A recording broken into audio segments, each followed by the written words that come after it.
Last session, the party, dwelling within the city of Kalos, attempted to meet with the other party.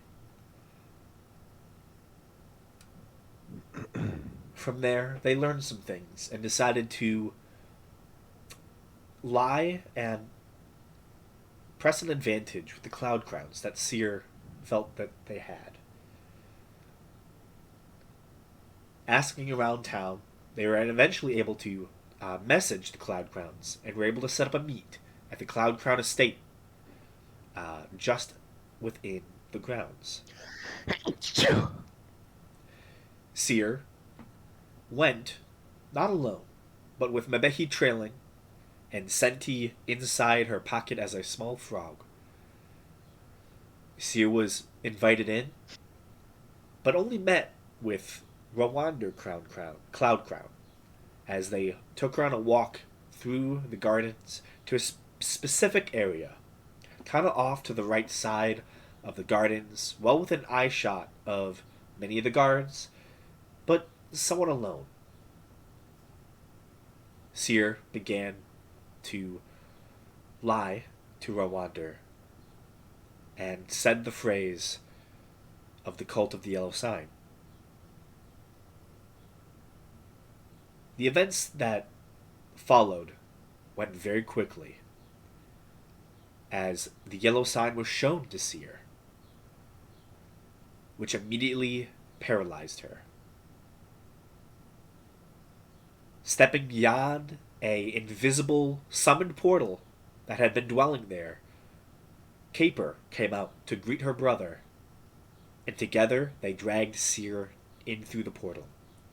Nabehi waited just long enough to be left behind, still in the courtyard, as Seer and Sentine in the frog form were brought into the third floor of the estate, taken into the private study which had thus burned down, and descended an elevator 300 feet below the manor.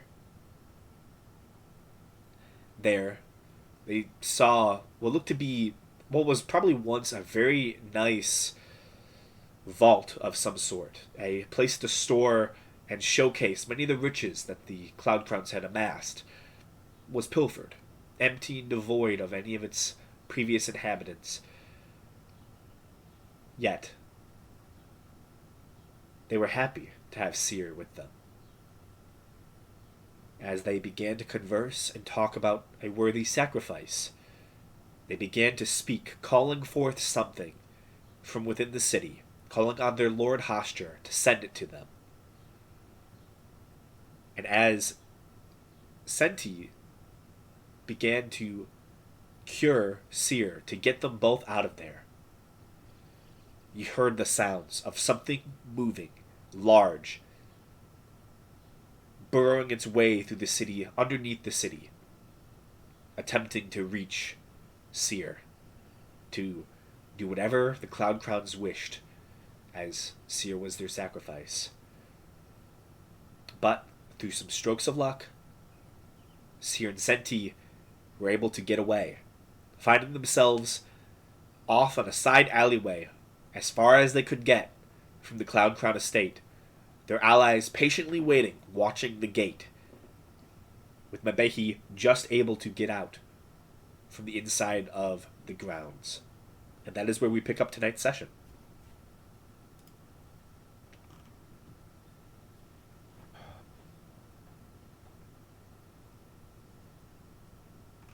Haha! Lovely. Yes.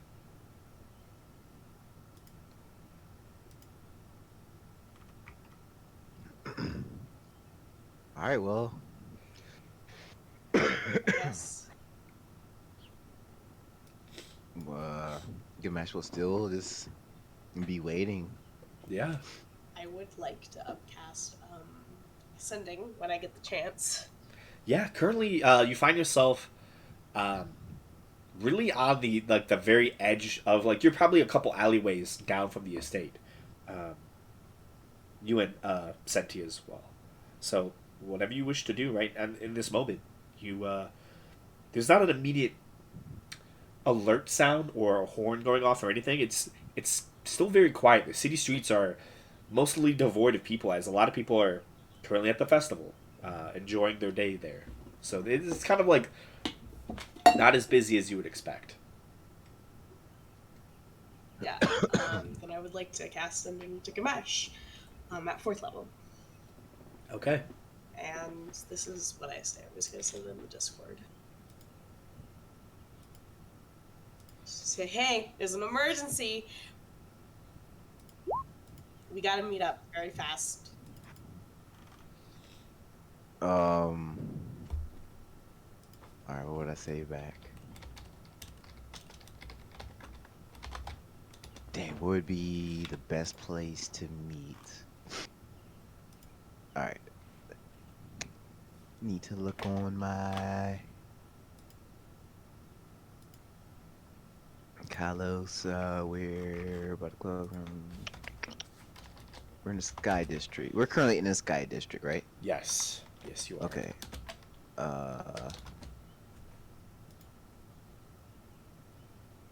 That's the Stein District. Man, oh,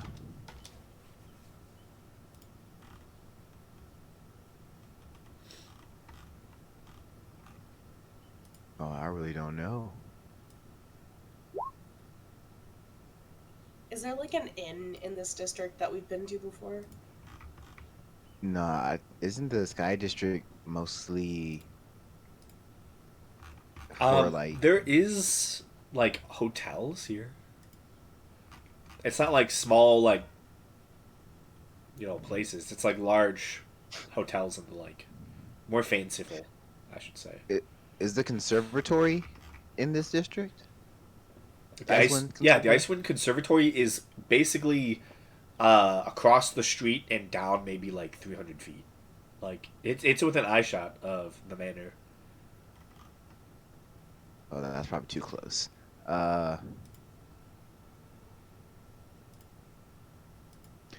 How far away is the Stein District? The closest you could, I mean, the Stein District is fairly close.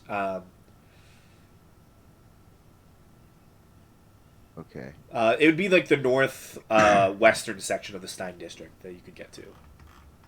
Okay.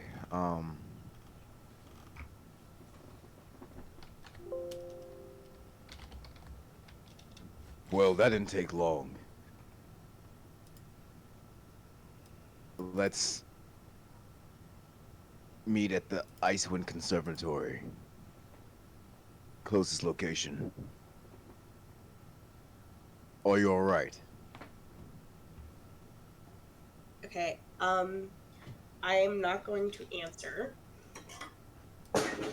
I am just going to grab Senti's hand and say Icewind Conservatory and start not running, but walking in a fast way to the Icewind Conservatory. Nice power walk. Yeah, you do know you would be passing by the front of the manor, just Oh, no, then I'm not doing that. How many? Okay. If I dimension door, could I get past the front of the manor without having to walk there? I'd say sure. I'm scared.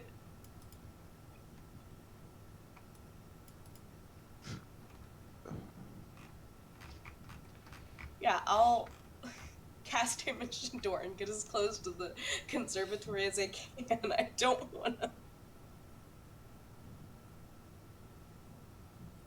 It's all right.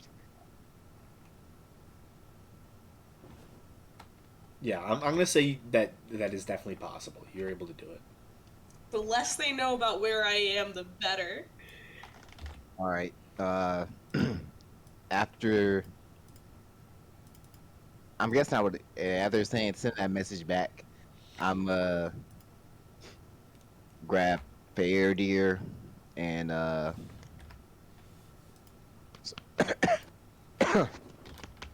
and Belric, and just say we have to go to the Icewind Conservatory. And where's Mabehi in all of this? Did she ever come back to you guys? I bet he, as you're like saying this to them, you don't even know her. Like, you don't even see her, like, kind of join the group. There's just like at some point she goes, "Yeah, I'm here," as she's like, I'm assuming they all ask where she's at. She's just somehow in the middle of all of you. Is she in the middle of Seer or us? You guys. She knew where you guys were at. She did not know where anyone Okay. else was. Oh, great. Let's go. Okay.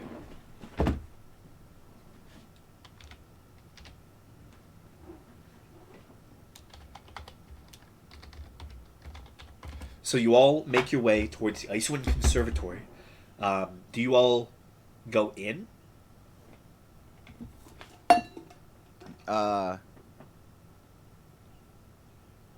No.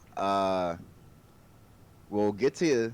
I'll pull them in, and then we'll kind of act like we're trying to find our sense of direction until Seer and.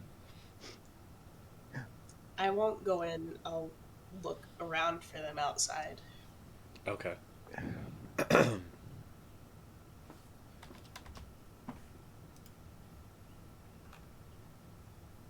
So you just stay outside then? Yeah, I would like, if it's okay with Cinti, Sierra is going to be like kind of hiding a bit behind Cinti. Okay. Keeping Cinti between Seer and the rest of the street, so to speak. Fair.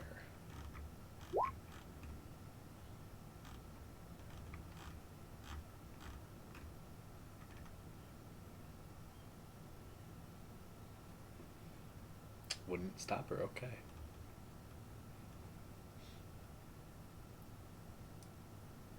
It's bonding.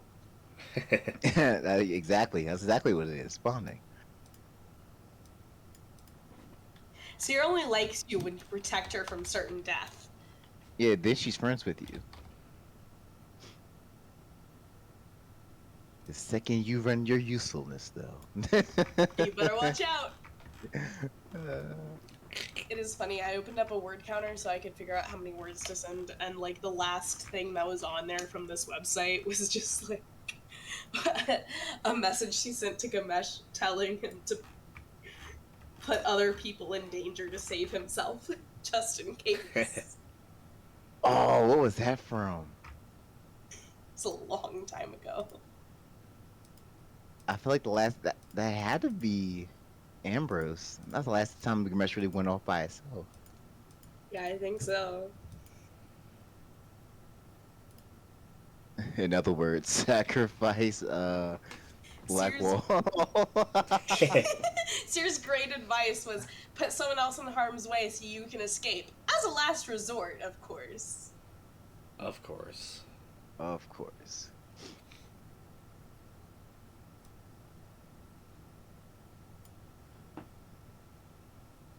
It is funny because she would have never said that out loud.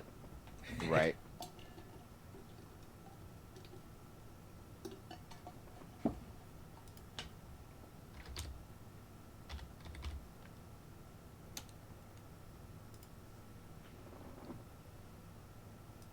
So, where are we all?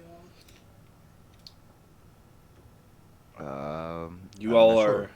sure. Well, the Who makes it first? Gamesh, you do, because you're on Okay. the you're basically on the same side of the street, and also on the other side of the manor, to where Seer is. Seer's teleported south of the manor house, Okay. because to the north is just open street. It's very because right to the north of the manor, is the main entrance to the Uvar district, the political district of the city, and just across the street from that main entrance is where the conservatory is. Okay.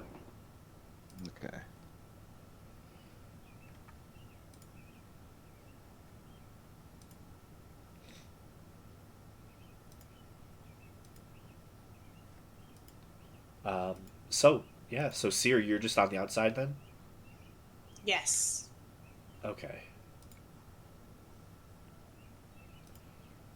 Yeah, you wait there for however long it would take for them to realize you're outside.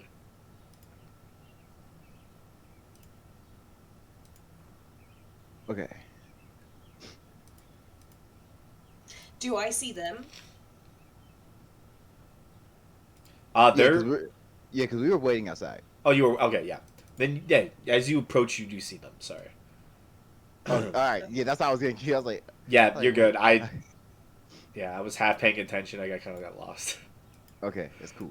That's Do cool. I have Poppet? Yeah, Poppet's with you. Okay. I'm gonna send Poppet over to them, just so they know I'm here. And that I'm me. All right. It's full Um. paranoia time. So all right. So when Papa comes, uh, Gamesh will just kind of look around to see if he sees her. Yeah, I she don't know if she and Senti are walking up. Okay. Um. Then I guess we'll approach. Try to stay in between buildings if we can. I mean, I feel like it would be easier for Cinti and Seer to get to you because we're only 2 people. Right. Then I guess like we'll try to be in between. I don't know if there's any other building between on the side of the conservatory. Not really. All right. Then we'll just kind of like be towards the corner of the building then. Okay. Seer will scurry over. Still holding Cinti's hand. Seer's holding onto Cinti. Very nice. I can sit in their mind. Shit, shit, shit, shit, shit, shit, shit, shit, shit. Yeah.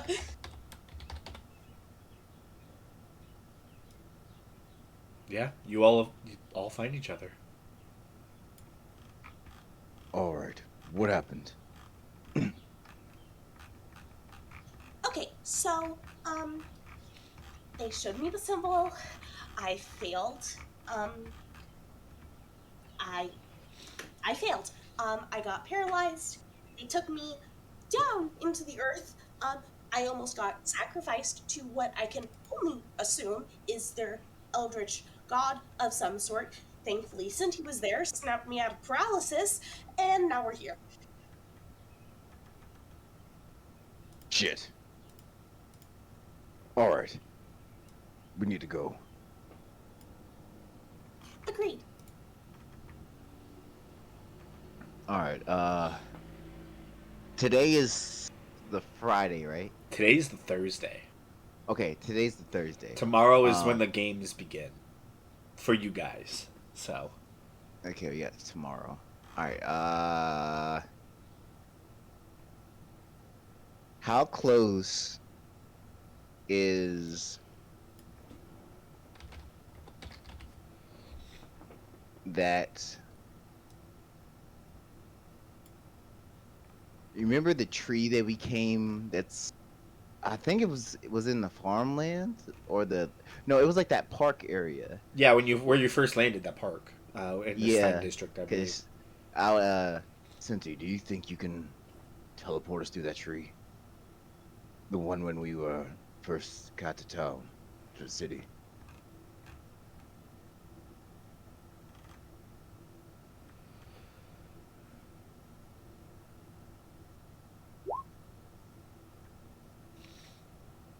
Yeah, I think it's transported via plant. I don't know if you have it prepared. Is my main thing. If Cinti can, I can cast teleportation circle.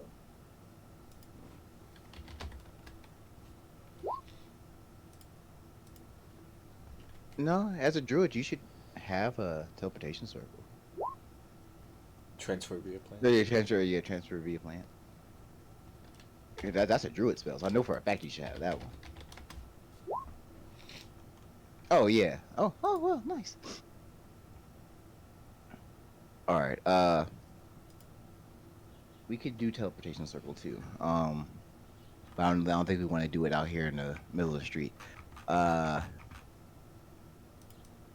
so how close would that tree be that we saw? or a comparable tree, if we Um, could. I'd say maybe an hour to 2 hours. All right, then I think the best thing to do would be to find a location that Seer could do teleportation circle. I just need a patch of ground. It only takes me 10 minutes.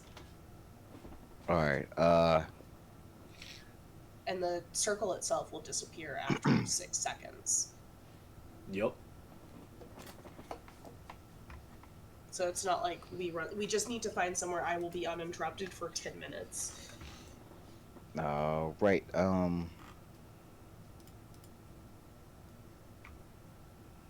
Let's see if we can find a place. Yeah, can I look out for somewhere to draw on the ground? Yeah. Make a investigation check for me. I'll assist. Okay, so investigation at advantage. Yeah. It's a 28. Easy enough. You're able to find, kind of like a back alleyway, that has enough space and is not easily noticeable or traversable by normal people. That you think you could probably spend the next 10 minutes to, 6 hours, and you probably wouldn't be noticed. It's a very quiet place that you find. Okay. Alright, make sure no one interrupts me. And I'm just gonna get started right away. Okay.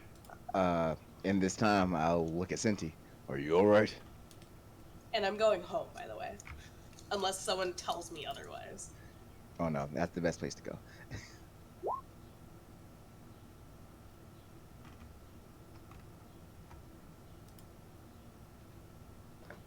Senti will nod. Okay. And I'll just keep a lookout for any suspicious. Yeah. Make a perception check, both of you.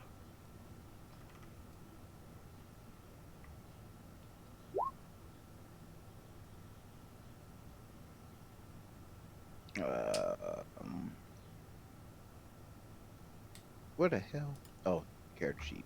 4. I would also like to do this. Okay. Solid 10. Load. Okay, there it Very is. Watch, nice. Gamesh is gonna get a good 12. Oh! Damn. Showed you. Looking around, Kamesh, you kind of like, since it takes so long to cast the spell, you kind of walk over to the end of the alleyway, and from where you are, you can still see the manor to some extent. And for the next like 10 minutes or so, you watch and keep a very careful eye, and you notice nothing. The manor, the guards are very chill. The only thing you do notice is close to about 8 minutes later, you see what looks to be some sort of almost like flying chariot begins to take off, and it literally circles above the Cloud Crown estate, goes all the way to the height of the wall, goes over it, and dips into the Uvar district.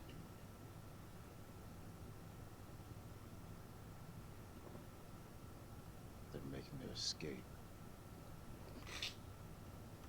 We're also leaving our chariot.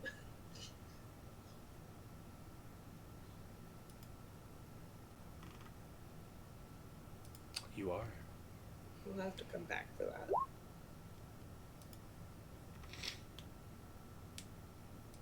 All right. I'll just keep a note of that until we teleport. Yeah. But other than that, even like, I'm gonna say with a nat 20, there's no rush to them leaving. There, like, the guards look fine. Like, it looks as if it's just a normal, mundane, just they're going into the Uvar district. like after like hearing what happened, it's strangely casual, and it gives off vibes of what you heard kind of about uh, what the other party did, how they killed them, and the very next day they were out on the town, visiting their plays that were going on. They don't care. Hmm. Okay. Okay. Um, but 10 minutes passes and you hear the sound go off as the teleportation circle opens. Quickly, within the next 6 seconds, you all rush into the circle. You feel yourself being pulled through space, and you all land in that small little space in your manor of Coltherstone Hold. Okay.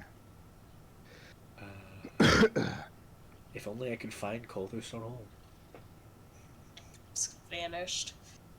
It might have actually. I really cannot see it. Here's Rem's Head renovations. There it is.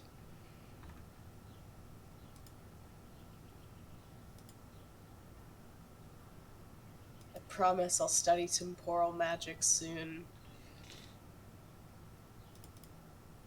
Why? Because this study's too small. Oh, hell yeah. It's okay. Wow, Seer doesn't even know how to bend time and space. I'm learning. I'm only, level 13? I'm a level 10 wizard. Cut me some slack. So disappointed. So disappointed. That's fine. You all find yourselves in your slightly cramped study, and find yourselves back on the continent of De Cabal. Alright. Gamesh will leave this cramped study and start heading towards the dining room. Okay.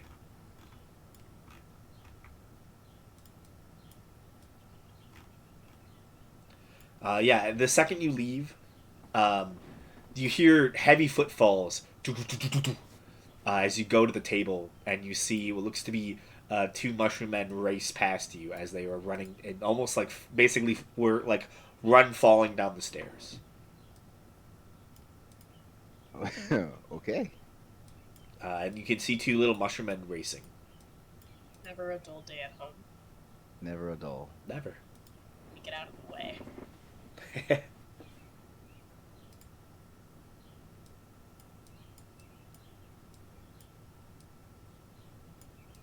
Alright.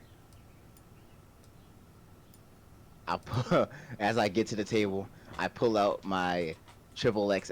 I have the triple X, and I also have the dragon mixture. I'll pull out the triple X. I'll save the dragon mixture for later. I'll just pop off that one. Nice. Belric, you see that one of the mushroom men pushes the other one, who slams his face into the corner and just slides onto the floor and doesn't move. As the other one continues racing down the hall. Like that one. We love them.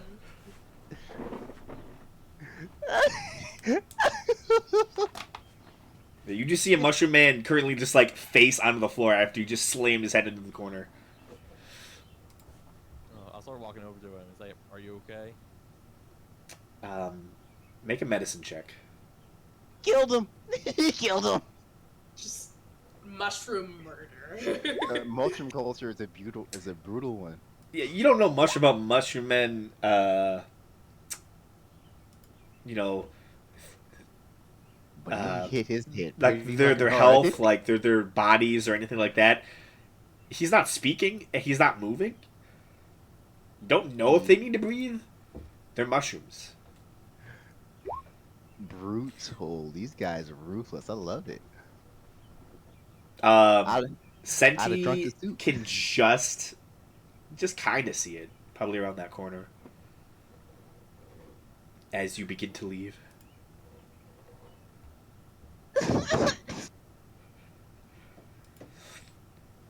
Yeah, if I do see Sente like around the corner, I'll just look towards Sente and be like, help.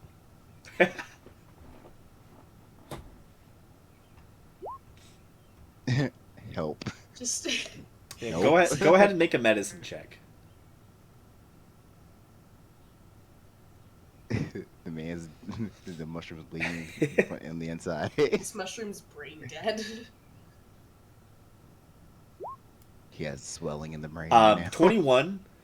You're skilled enough with fungi to know that the Mushroom Man's not dead. He's just unconscious. As he hit his head insanely hard against that corner. I love that though. Yeah.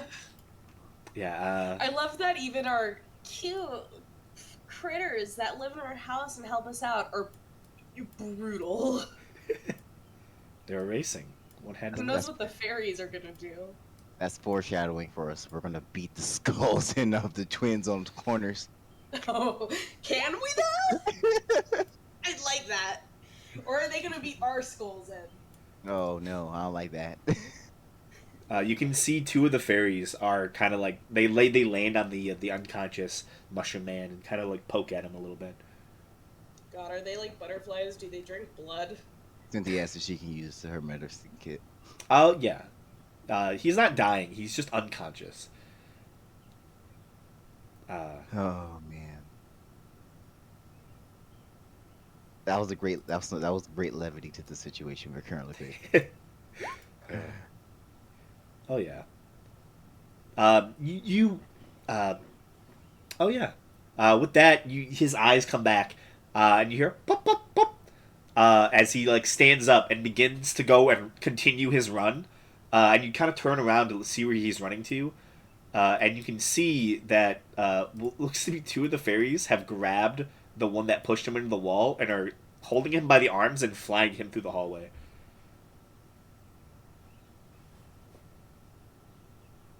Oh, they're their older siblings. Got it. You can see the one Mushroom Man who fell and hit his head, runs over to the one currently being held, punches him in the gut, and then continues running. And at that point, the fairies drop him, and they just continue their race, like nothing even happened. We rubbed off on them so hard. I think we're a terrible influence for these creatures. Yeah, they only know violence. now that they've been around us. The fairies really are the older siblings. They held one of their younger siblings down so the other one could just get a free punch in. Oh man, can't blame this on. And know what? We can't blame this on Gamesh. They don't like me, so they don't listen to me. This is you Yeah. guys. This is you guys. Listen, I never claimed Seer was a good influence. Oh man. More likely it's the miners. Most likely. Oh, 100%. Oh, that's funny. That was good. That was good. It's good to be home. Oh, yeah. So, Alright. Alright. Now that all that excitement is done. Alright. We need to figure out what we're gonna do.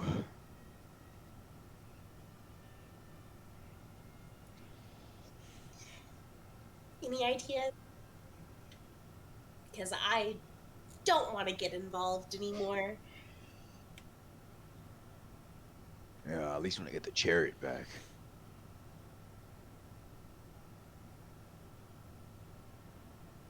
Something's strange, though. I guess I just made the connection.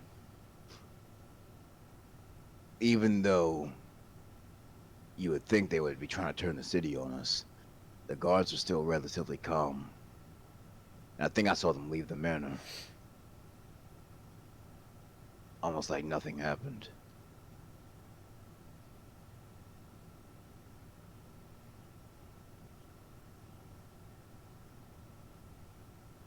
And then that made me realize Even though they'd just been killed, they didn't try to turn the city on the nightmares either. They were just walking about town like nothing happened.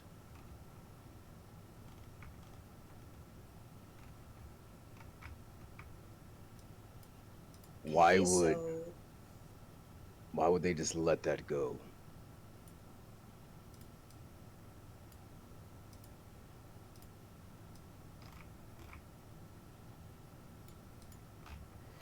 I Maybe they feel confident that they'll catch us or something.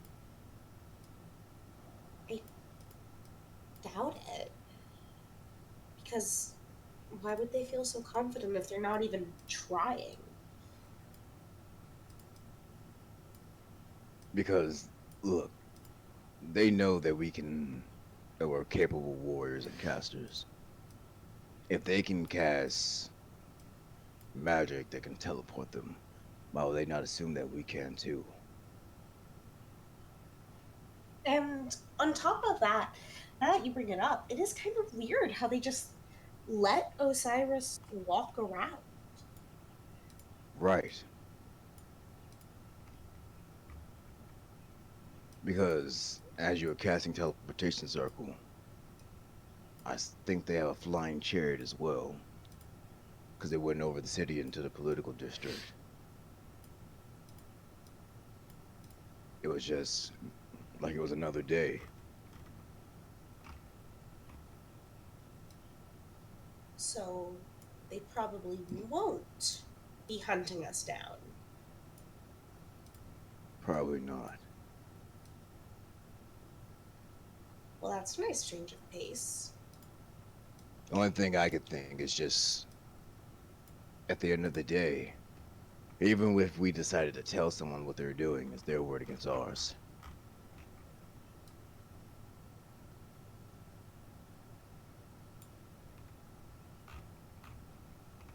Yeah, but there are people who would believe us. Like, the Ice Dales, I believe? The Ice Dales? I think it was Ice Tales. Ice blades, I think. Ice Ice Blades. Blade. Sorry, it's the Ice Dale Conservatory. Yes, there you go. It's the ice wind, I think. Oh, Ice Mike Conservatory, Ice Blades. goodness. Yeah, there's a bunch of just ice. Yeah, it's yeah. Sorry. Here. Because I know Tio suspects something, and not everyone at the party seemed to like them. I mean, who would? They're fucking creepy. Well, yeah, but generally you don't show that at political functions. That's another thing. Despite being part of a secret cult, their antics are rather kind of obvious. Yeah.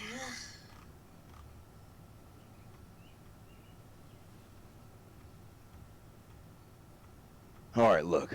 Regardless, we're in this position now. So we have to make a choice. Are we going to go back or are we not?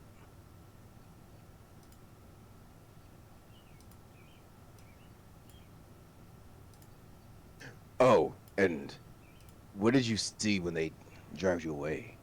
What kind of creature was it?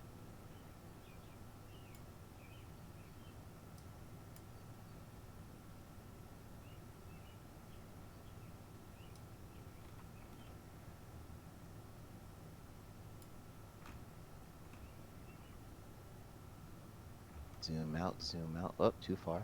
Zoom back in. There you go. Not fully completed, but Like I said, still a good map. I like oh it. yeah.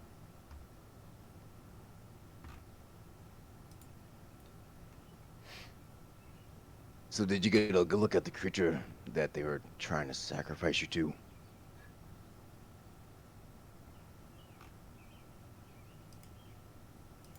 Oh, that's why. I'm sorry. Everything turned off for like a split second. Ah, understandable. Did I miss anything? Oh, yeah, Gamesh has asked if you got a description of the creature. No, they were summoning something, got me out of my paralysis and I left before it showed up because it was going to eat me. All right.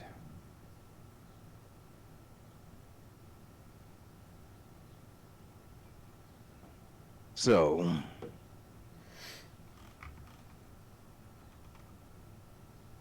the nightmare said they already had something within the city, but they were summoning something else to eat you, or they might have been one and the same.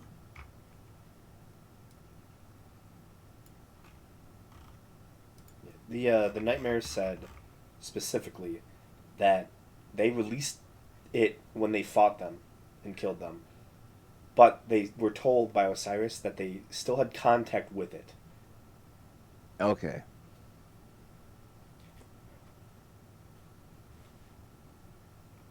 All right.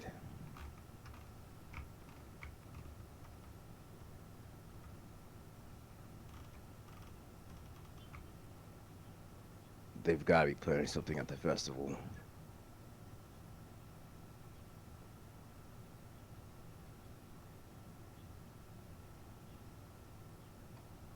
So I guess now we have to decide what that means for us. Yeah.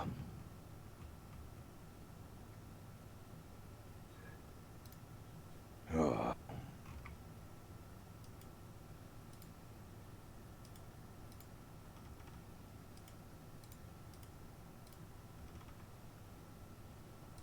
Also, should we tell the Terra about what's going on over there? Like, does this kingdom care?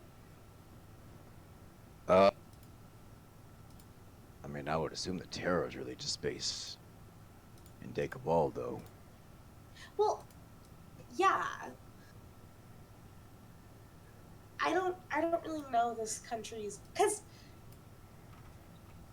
the head Stormbane guy at the party the other night had been talking about how he's a good friend with our king and to tell the king that he said hello. Hmm. So I don't know if this country would be concerned with what's going on over in Kalos.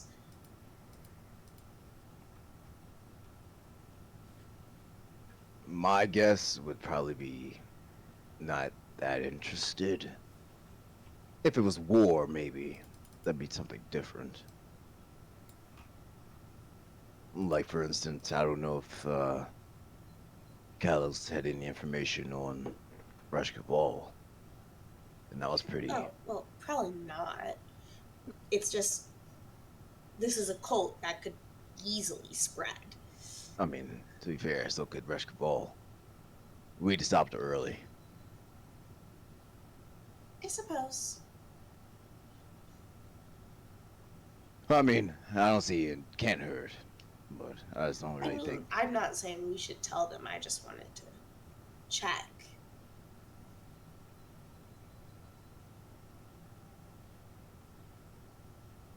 All right.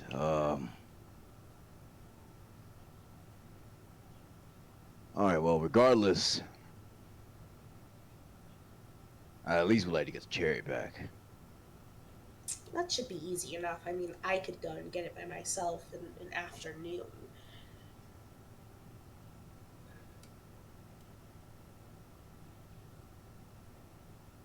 Hmm. I would prefer not to go by myself, but Oh yeah, of course not.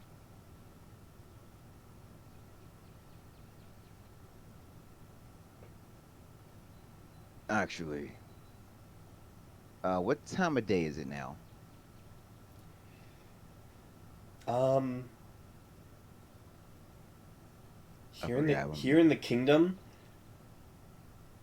it's probably maybe like one ish. One-ish. It's like midday now. All right. How about this? We'll wait till the evening time. Sun starts going down. Message either one of the members of the Nightmare or dang, what's his name? Vitalius? Yeah, Vitalius. And see if there's any change within the city. And if there's not, and they haven't even informed anyone of this encounter, we at least know it'll be safe to go back. Okay, and if we go back, then what? Are we just gonna keep participating in the festival like nothing's happened? Are we gonna try to kill the Cloud Crowns? I would say we want to meet up with the Nightmares. Kind of see what they're doing. See what their plan is. And honestly, we don't even have to meet them for that. And we can cast sending. Meeting might be better. Because at the end of the day, if this cult thing does spread, we don't know how far it will.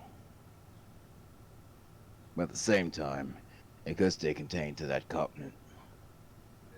How is it that everything has just enough of a chance of becoming our problem that we need to deal with it?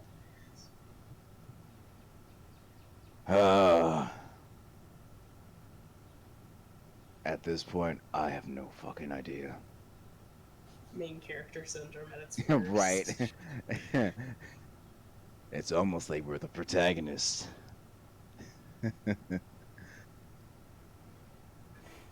Oh, damn.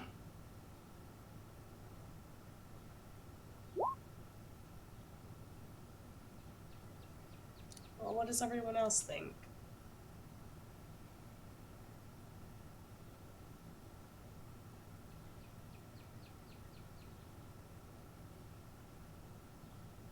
Well, I do have a feeling that might set some kind of trap for us, or both us and the nightmare. On the bright side, from what they were saying, it seems that it might be easier to resist a symbol once you've seen it already. Alright. That's something. So should we all like expose ourselves to it?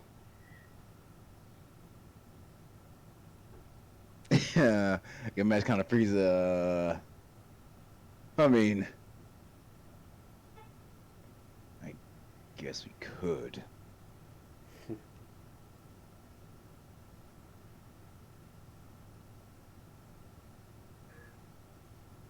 This is how the cult spreads. This is how the call spreads by accident. we become the true messengers. That's how it starts. That's how it starts. Step aside, Cloud Crowns. The entity likes us. We're better. We're more successful. You wish you had these persuasion rolls.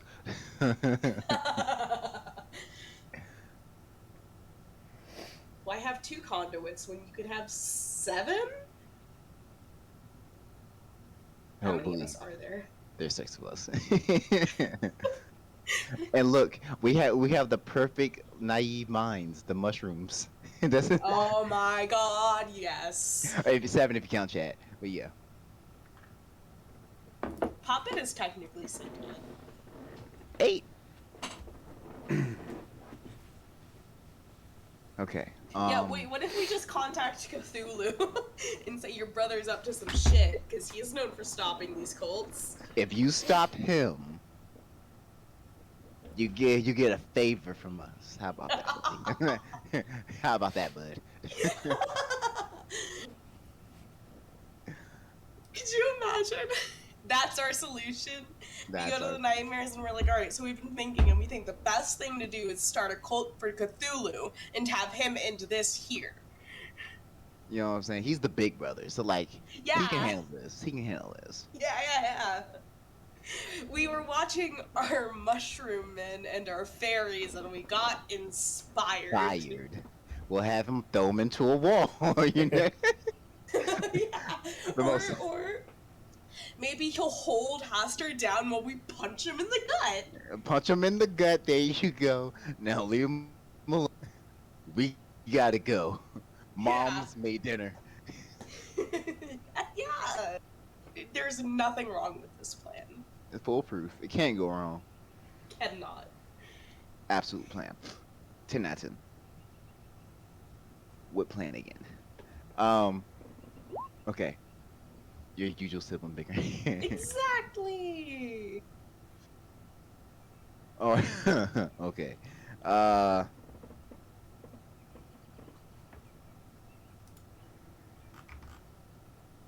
Trying to think. If they didn't snitch on the nightmares, and let's just say they don't say anything about us, and we do go back to the festival, and we were to participate like nothing happened, what's the worst case scenario? They kill us. Yeah, we gotta be a little more specific because that's always the worst case scenario of anything. Like, We end up getting caught up in whatever they're doing at the end of the festival, and we get indoctrinated. okay, that's a little worse. I'd rather die. Uh, um, I'm just trying to think. It's like you've had 2 attempts on your life essentially, and you don't speak on either of them.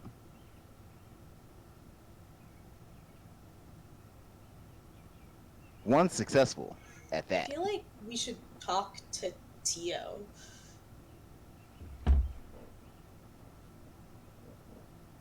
Right. Right. He's also the one that Biller helped, right? Yep. But I'm afraid to talk to Tio. Why? He's made it sound like he was against what they were doing. Oh, I'm sure he is. I just don't trust him. Fair.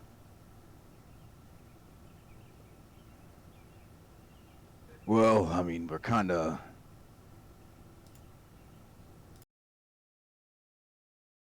at like a crossroads here. We're kind of out of options.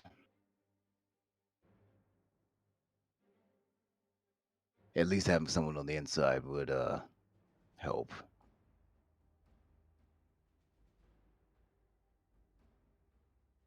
But I'll leave the choice up to you. If you don't think it's a good idea, then don't do it.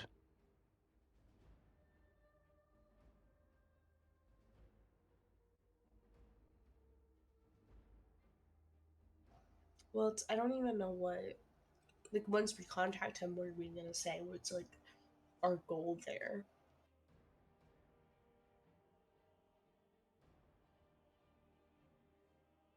Ask him, what is the standing of the Cloud Crowns to the other families? Or the twins specifically? At least to get a gauge for how dealing with them might go.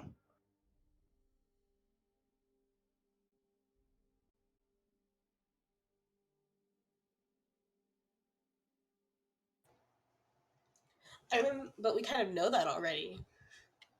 Like, we Do know that they're part of the council, so they're powerful. Yeah. And we also know that a lot of the other council families don't like them. Do we know that? I mean, I do. Yes, Because I saw them avoiding the cloud crowns at the party. Okay. Well, see, that's them being creepy is one thing. Having opposition within royalties is different. You know, some people might avoid that smelly kid in school. That doesn't mean they don't necessarily like him. It just doesn't smell good.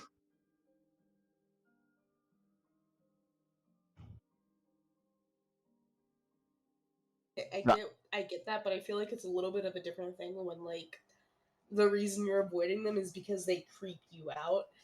fair, fair, That fair, fair. generally doesn't bode well. Oh man. I mean, I can still ask. It's just I only have a 6 level spell slot and 7th level spell slot left Left. Okay. to cast Sending with. Okay. Yeah. Then hold off then. And I would only get a 3rd level spell slot or After a rest. Yeah. after a short rest. And that's only one. Oh man. Um.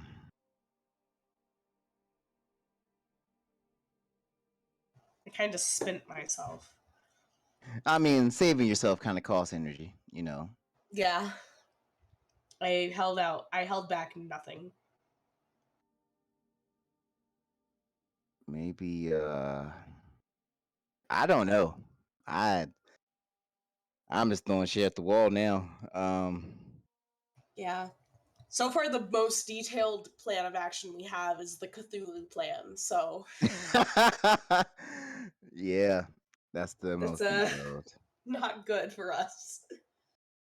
Okay. But like I said, the main factor going into this is I don't think they're going to say anything. That's the main thing, is like, why would they not say anything? You could remove opposition from the board. Maybe we're just not a threat. Yeah, maybe like something more important is going on that don't have time to deal with us. But that's what I'm saying though. Like then they wouldn't have to. The guards would. They have an entire militia at their hands, really. They could be delusional with like power. True. And it's not like I tried to kill them. I just lied a little bit. They Also, assumed I was trying to kill them. yeah, but they didn't. But they've actually died. That happened. So there's one Maybe. thing, and it's one thing to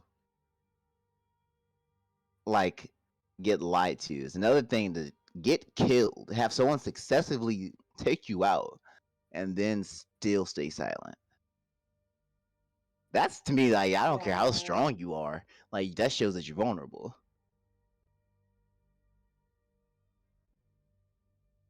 And Osiris said they're out of the clone spells. Why? Is it because they'll get no support? That's the only thing I could think of is they'll get no support, and so speaking out about it would put them in a worse situation than if they did stay Right. silent. Maybe they don't want the commotion because it would interfere with their. Maybe it would interfere with the festival.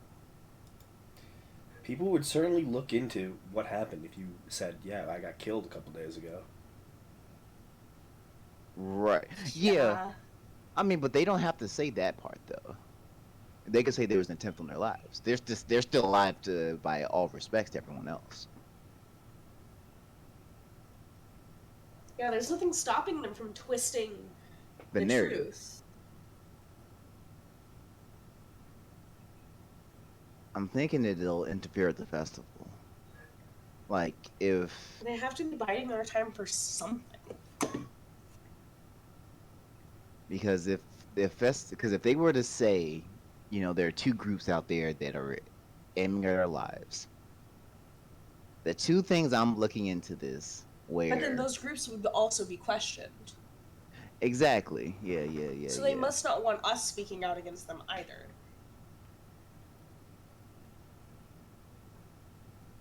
So that's one.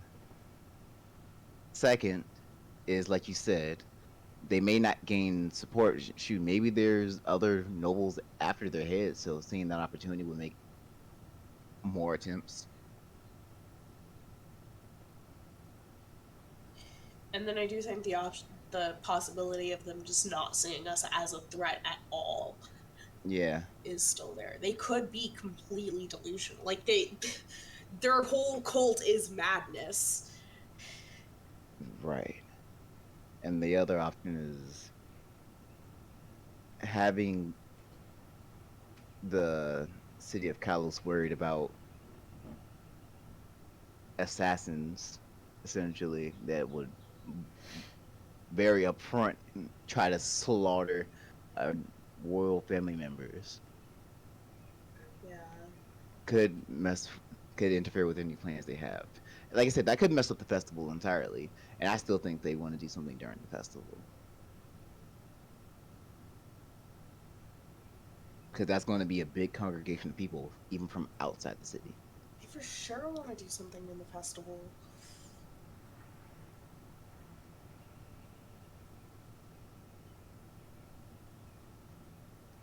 Hmm.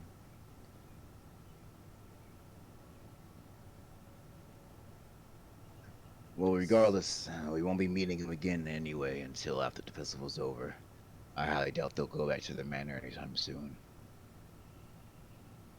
No, but we could go over Manor. Yeah, how are we all gonna get in?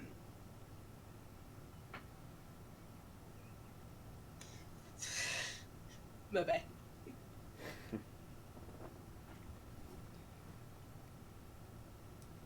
I mean, I have methods. I know how I could get in. I know I could just teleport in.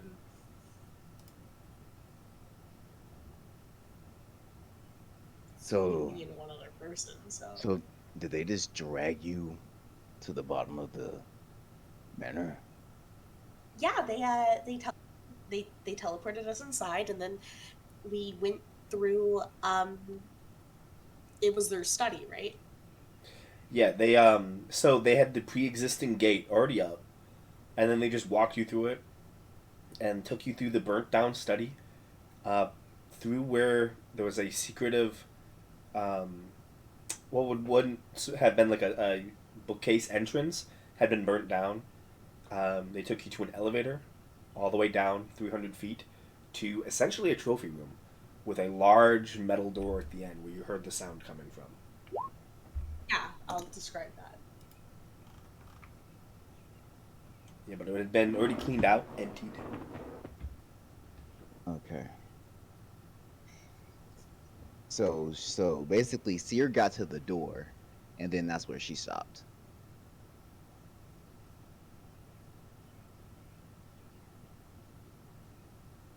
Okay. So there might not be anything. And the nightmare said, "Or wait, so did the nightmares get that far?" Yeah, they battled within the chamber. Okay, so Um, they already. All right, so there's really not going to be much worth going down there for then. yeah, I can. I think I have the chamber ready. Um.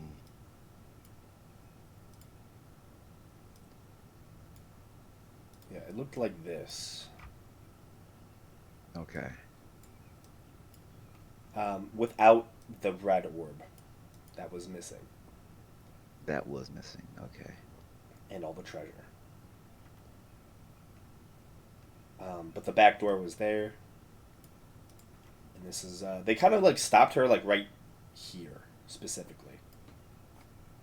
Okay, and this is where she was facing. No, she was facing towards the doorway. She was facing. Okay, so she was Okay, Yeah, this so is the elevator. that's So the elevator. She got to the center of the room, facing where the orb would have been. Okay. yes. Okay. Yeah. Yeah. So, all right. So there's not really much reason to go back then. Full on sacrifice shit.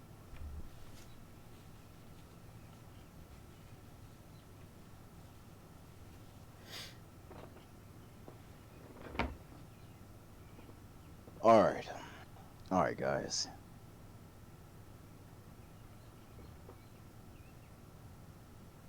This isn't This is a pretty tricky one in total, overall. A lot that could go right, a lot that go wrong. So I guess we'll make it. I guess I'll make it simple. Who thinks we should go back?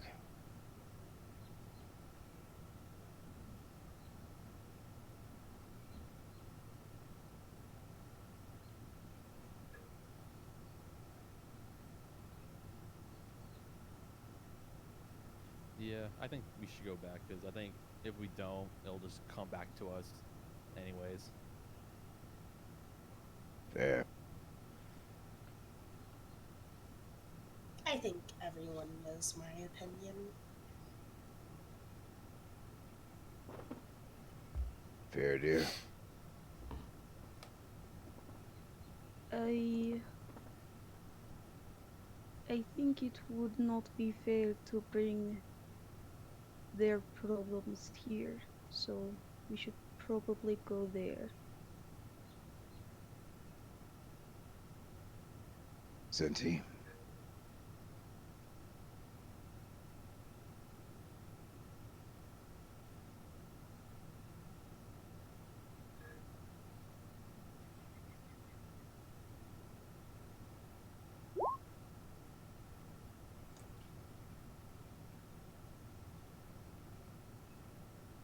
Gamesh.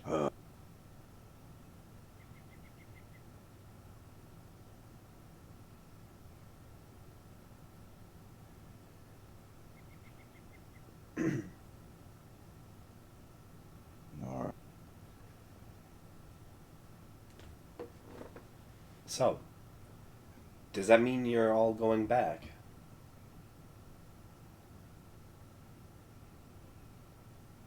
I think so.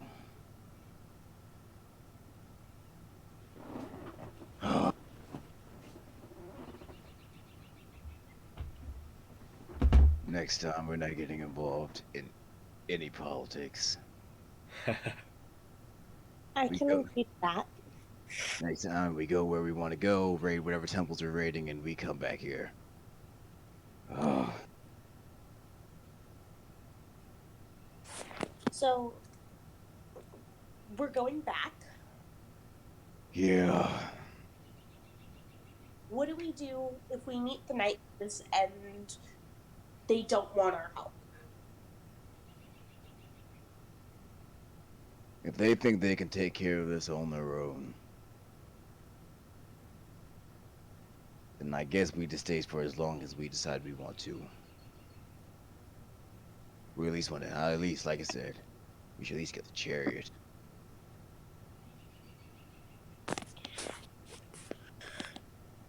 Yeah, the chariot's coming back. Okay. So, we all agree that if the nightmare decides that they can handle this, we're backing out, essentially. I mean, they killed him once. They were more successful than we were. Yeah. Good to know, though, that we don't got to do everything all the time.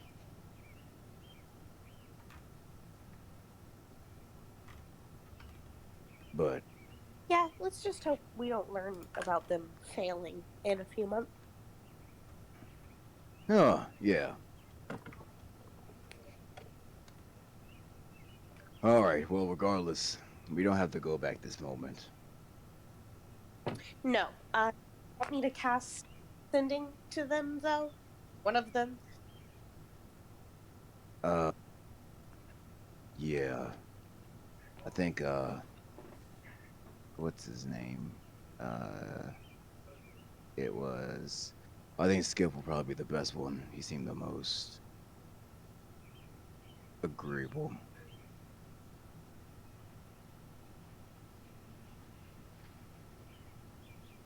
Okay, when? Uh, I'd say wait a little bit to see if there's any change in the city. Yeah, I could do the map in this. All right.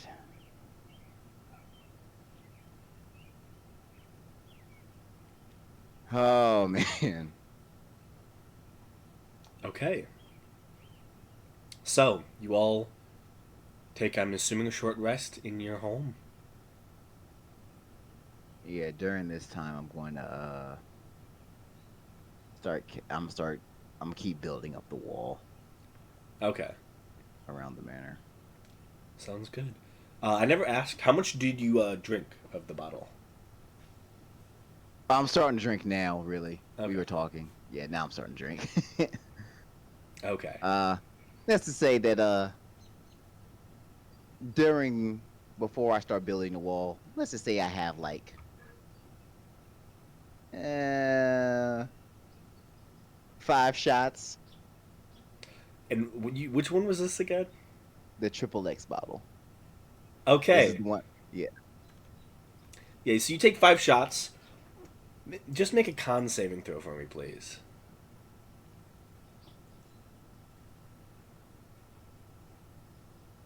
Oof. Yeah, I fail. May not be building this wall at all. Ah. I think we'll be okay. 5 is a lot of shots of the It's a triple lot. X. The goes to build the wall and passes out. You're still pretty drunk, but you're like a functioning alcoholic drunk right now. Like you're building the wall, and it's not as different as you building it perfectly sober. Um, you're just very very loose. Okay, cool. Almost lose concentration on the spell a couple times. Whoa, whoa, whoa, whoa, whoa. Oh yeah, at a couple points you're like leaning on one of the trees that you're building the wall up, like right there. So you're just like leaning and you're just like using one hand to like raise walls up. Ooh. Good shit. The walls are just a little crooked. Just a little bit. Yeah, the only one who's ever gonna notice is probably like Belric or Faradir. No one else. That's a 15 passive perception to notice. Nice.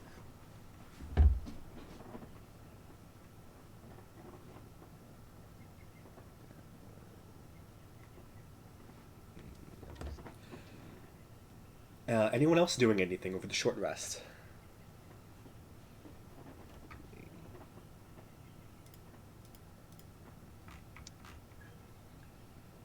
I don't think there's anything I can do.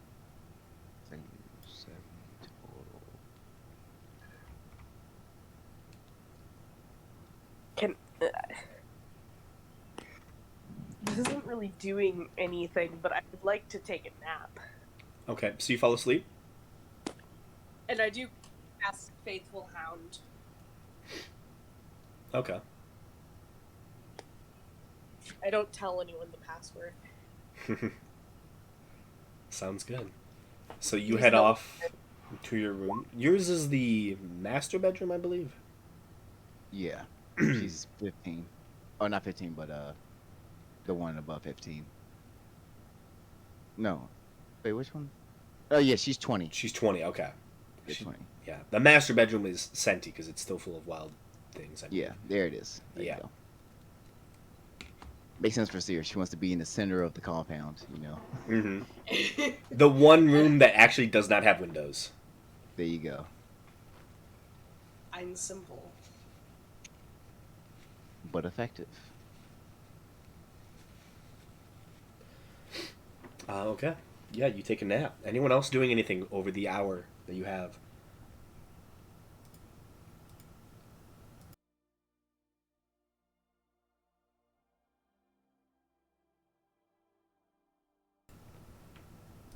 I'm going to take that as a no. So, over the course of the hour, Gamesh builds up the wall. Many of you just relax, enjoying your time at home. The fairies come and serve like a light lunch, as it is around that time. A few very nice, like it's getting closer to fall. Yeah, Senti can heal. It's getting closer to fall. So one of the fairies brings out a nice cider. Um, Another one is like currently trying to brew like a hard cider, and will offer people to test that.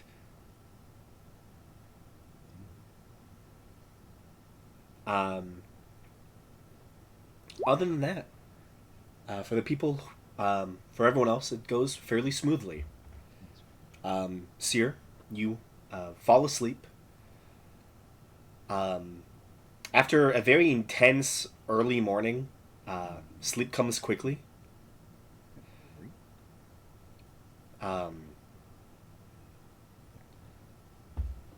And as you sleep, you begin to slightly dream of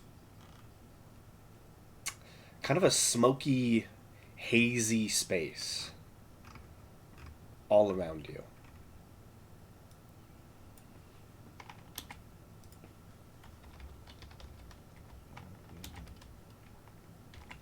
Uh-huh.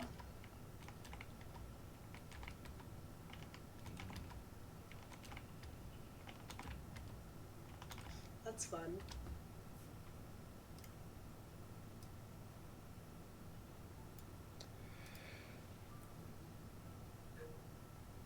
The smoke billows around your feet as you walk through the space. You can see in the very far flung distance, the smoke rises like large columned walls, hundreds of feet high. It's an interesting dream.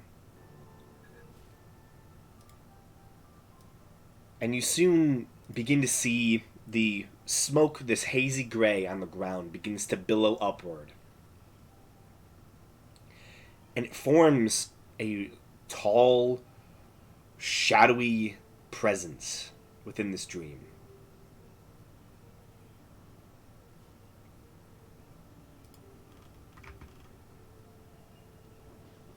What do you want most in this world?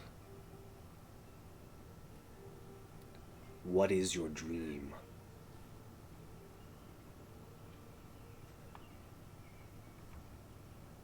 Oh, God, that's terrifying.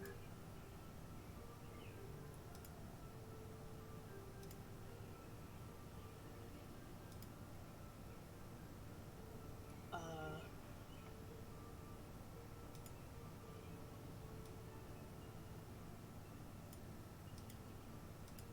well, I know what Seer's greatest desire is. And that's to be powerful enough to keep herself safe. A noble dream. One that can be achieved.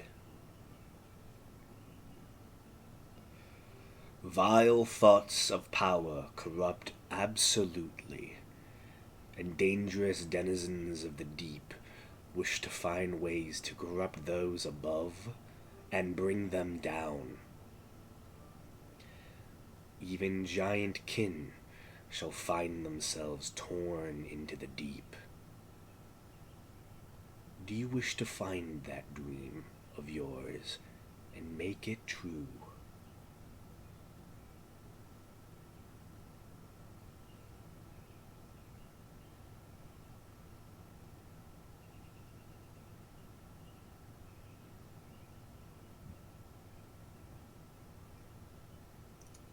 That's a loaded question.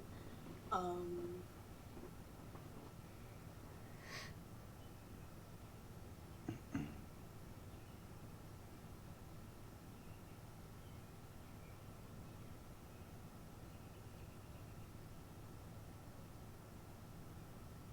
huh. Does she? Real quick, make a history Yeah? check. Okay. This is suspicious. Don't be suspicious. Don't be suspicious. Don't be suspicious. Don't be suspicious. It's a 14. Oh, I get advantage on this. Hang It's a 14. There's something in the back of your mind that something about this is familiar. Something you've read.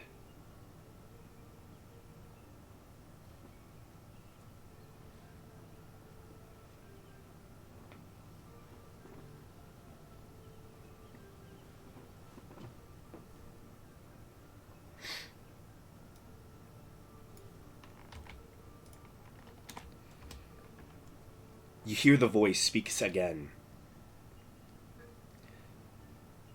I can fulfill your dream, Seer. Luta. But first, some individuals must be silenced. And their denizen of the deep must find its end.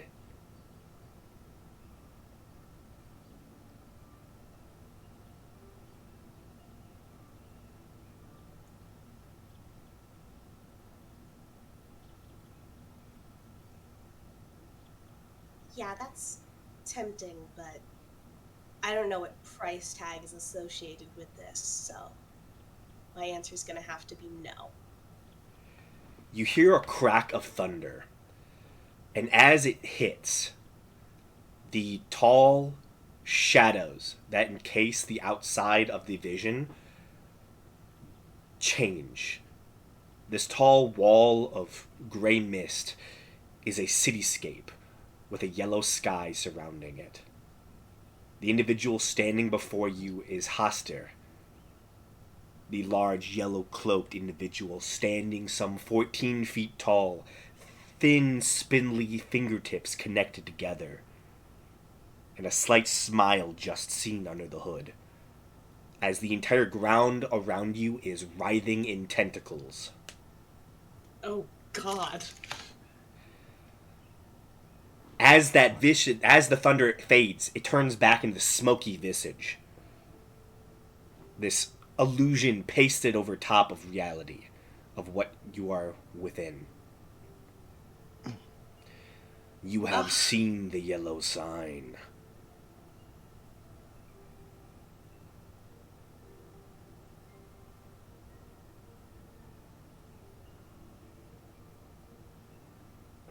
Fulfill your dreams.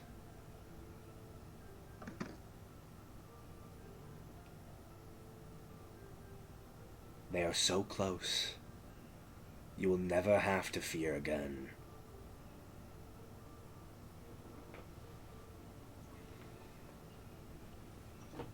At what cost? Slay the denizen of the deep. End the supplicants who worship the bane of storms. And giant kin will be saved. And you shall get your dream.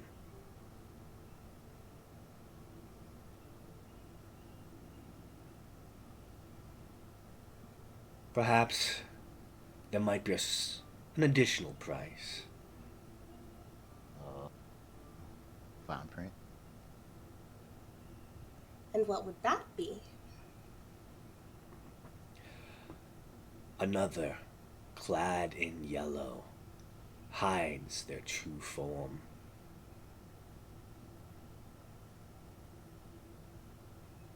If they should fail, and you succeed, you shall have your dream.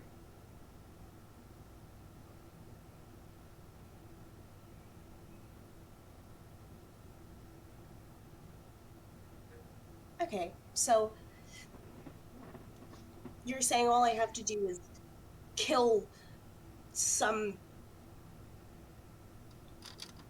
denizen of the deep and also hope that someone I don't know fails at what they're doing, and only then will I get what I want.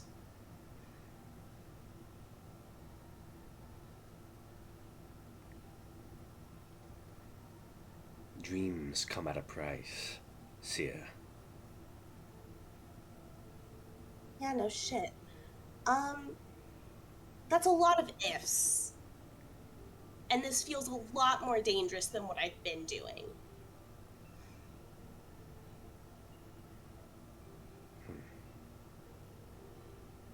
There are others. Many, many more.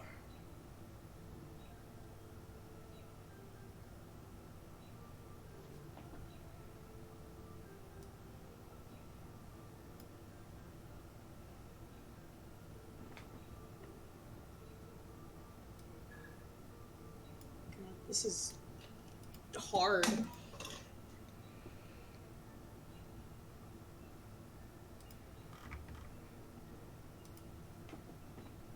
You see the shadows begin to slightly retract from around you, as you've seemingly already made a decision.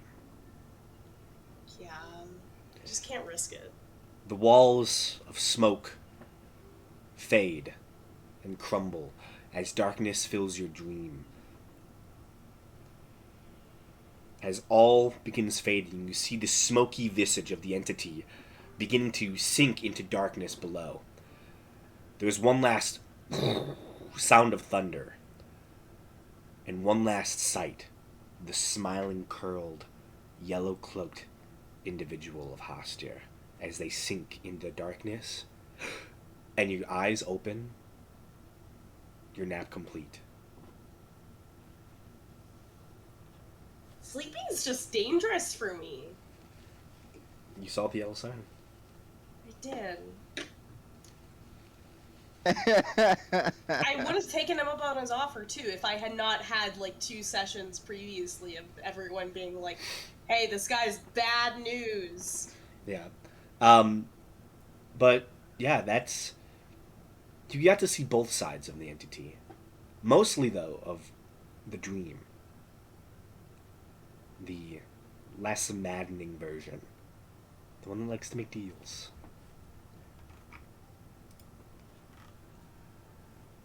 If only he had gotten to me a little bit sooner. Then she would have been Unfortunately. multi-classing into Warlock. Yeah. I almost did it, but I couldn't. There were too many ifs. Yeah, but you awake an hour having passed. That's totally boiled down to toilet bowl. I I should never sleep again. Well, luckily this wasn't the dream spell. Yeah, it was just an eldritch entity reaching out. Yeah, I'm glad an eldritch entity now has the phone number to my mind. It's good to branch out, don't burn bridges. I need to go find a friend somewhere. Your friends all around you. Where's Gamesh? Gamesh is outside drunk building a wall. I'd be about done. By the time you wake up, I'll probably be sitting like, you know what? I'll be sitting out here enjoying the sun. As I'm drunk. Do Yeah. I remember my dream? Yeah. Okay. Yeah. You just see, you kind of step outside and you can see Gamesh currently slowly, enjoying his drink, enjoying the sun, and enjoying the loud splashing of many mushroom men enjoying a mid-afternoon swim.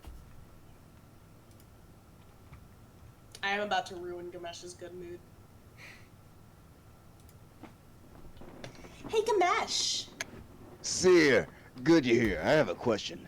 Does that look crooked? And I point to Are you drunk? Yeah. Good.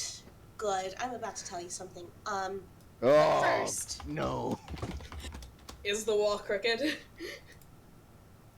What's your passive perception? 14. 14? Nah. Looks fine to you. I think the wall looks fine. Anyways, so, Gamesh, you'll never guess what just happened. I think Huster talked to me while I was asleep. I thought you have the magic item. That's not supposed to happen. That's the dream spell. This is an eldritch god who has access to my mind, I guess. Anyways, he asked me to make a deal with him. I said no. Oh, okay. So what was the deal? Oh, he just offered to make my greatest dream come true. I really almost said yes. Not to die. Strong enough not to die. That, I'm guessing, is probably what he wanted. Anyways, what did he want? Oh, he wanted me, to destroy a denizen of the deep, and save and apparently save giant kin or something. I think that has something to do with something I don't know. Also, apparently, there's another clad in yellow that's fulfilling a deal.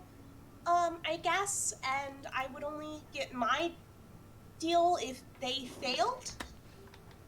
Wait, I thought he was the one in yellow.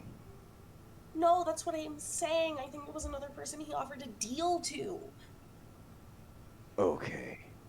And he wants to save giant kin. Well, I don't think that's his goal. I think that's just what he was telling me. I don't. It was very confusing. Make an intelligence check, Seer. This is not. Because Not Gamesh is drunk. easy. So he's like, what the fuck? This doesn't sound like a plan at all. 11. 11. And that was a save. That wasn't even a check. Whoops. Let me reroll. I'm sorry.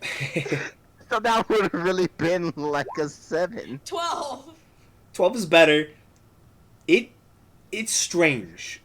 Like, you thinking back on it, he gave something to the Cloud Crowns, but now he wants to make a deal with you to supposedly work against them, is by the way it sounded like. It's Yeah. very, you know, I don't get it's weird. it. He's playing both sides. Well, at least from the sound of it, he doesn't have any plans better than us. Ugh. Ooh. Okay. But Gamash, Yeah. if he's offered me a deal, who else is he going to be offering deals to? And I think that's because I saw the sign, but still. I saw the sign. Sorry. Drunk Gamash. got it.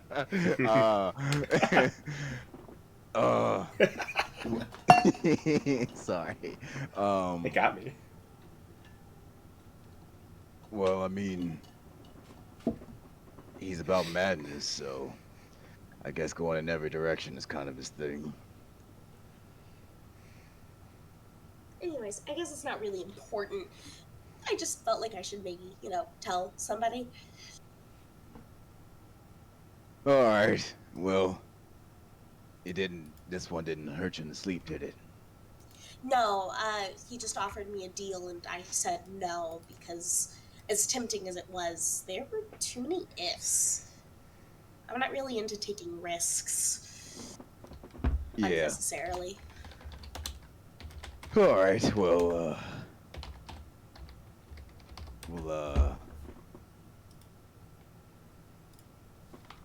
okay. This goes, well, I guess it just doesn't change much.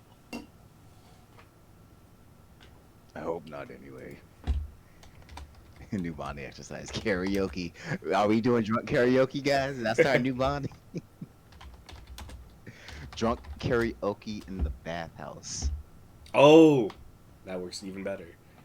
Hell yeah. Why not? Okay, now I have to think about what city has a karaoke inside the bathhouse. Oh, what city will have it now? Business venture, guys. Rankton, here we come. Renton's not that fancy. What's an arts city? Oh my gosh. Parsley's? Honestly,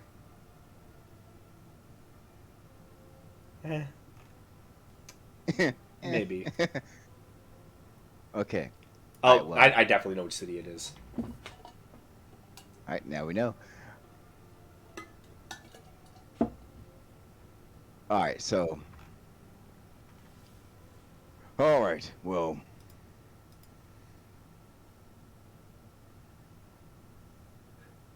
at least we know that the entity isn't really on sides, then. It wants whatever it wants. Whatever that is. It's probably not worth it to try to think about what it wants. Yeah, at the end of the day, we just need to stop the storm crowns. After that, I really could care less. They're just really fucking creepy.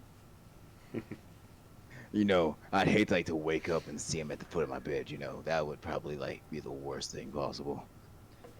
No, the worst thing possible is when they chant in unison to sacrifice you to some eldritch god. Yeah, but imagine that strapped to your own bed, though. Your place of comfort, you know. I Gamesh is drunk. He's saying shit now. Just so you know. Gamesh, I don't have that. Good morning, Ganesh. Oh, damn it.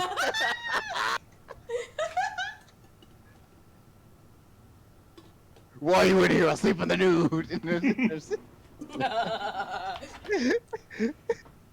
Listen, they're weird, but I don't think they're that weird. I hope not. I do love how Gamesh was like, your place of comfort. To seer. Where I sleep is not my place of comfort. Unless it's on the entire Intensive Pocket dimension that she fully controls. No one else can get into. She's like, maybe I feel comfortable there. Maybe. That's an if. Okay, right. You don't feel that. It's not about like a specific place. Fair. But then again, you've already saw this, so I mean, kinda hard to make it worse. Alright. I suppose my brother could be there. Oh yeah, that would be terrible. Or if your brother was in on it, that would be worse. Oh, then I couldn't do anything about it. I mean, you can still run. Yeah, but if anyone knows how to find me, it's my brother. That's probably a lie. He probably has no idea where I am. Yeah. Well, I pull out the bottle. You want a swig? Yeah, why not? Things literally cannot get worse than they are right now. Alright, have at it. I'll take a swig. And then immediately after, Oh, I have a faithful hound in my room. Okay. Got it.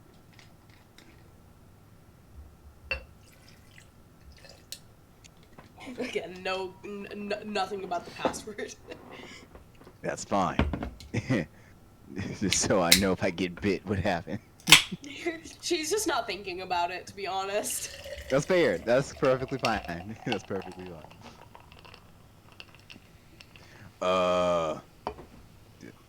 Yeah, the muscle men don't usually go in our room, so they should be alright. I mean, it'll bark before it bites. Does it bite? I don't think we ever seen it really work. It bites. Oh. Woof, woof, woof, woof, woof, woof, woof, woof, woof, woof. Yeah. You hear a mushroom man, you go, ah! Yeah. No, you see like scurrying out of one of the top windows. You see a fairy carrying like a thing of clothes. They had folded some of Seer's clothes.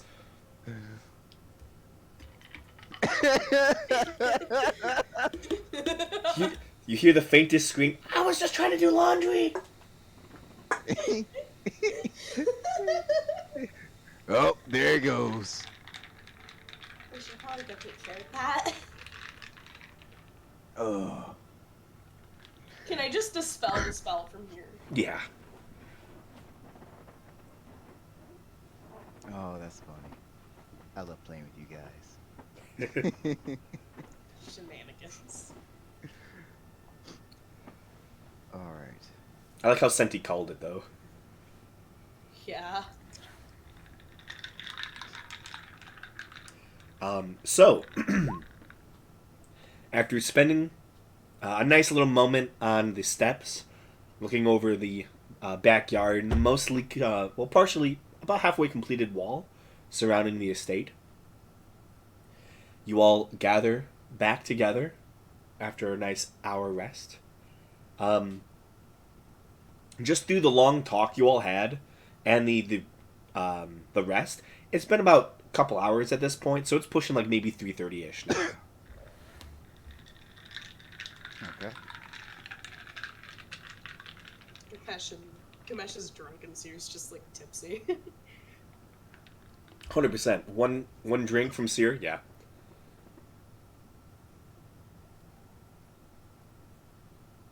Go hard to go home, baby.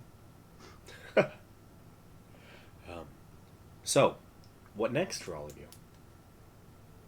I guess I'm contacting Nightmare. Okay. You contact Skiffle. Yeah, I cast Sending. Okay. What do you say? I don't know, guys. What do I say?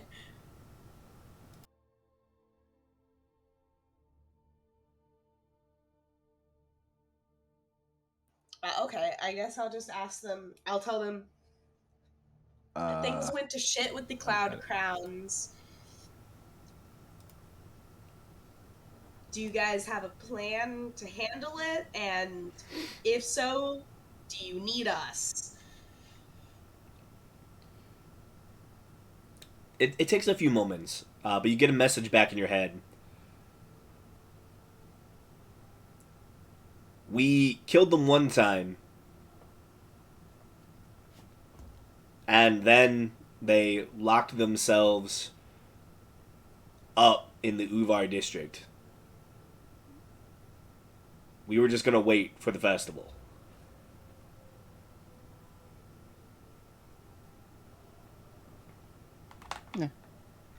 What I figured.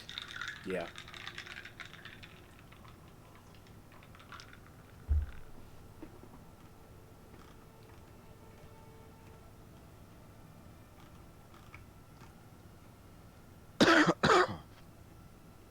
But yeah, that's the end of their message to you, Seer.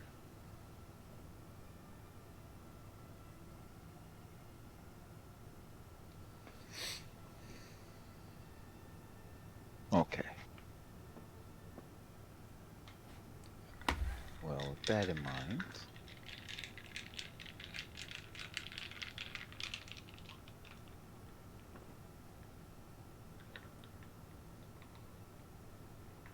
all right. All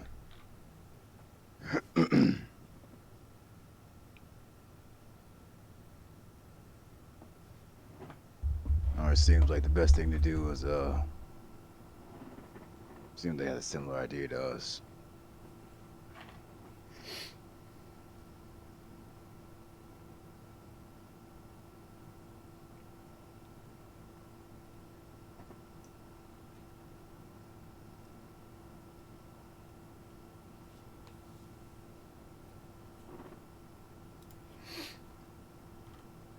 Think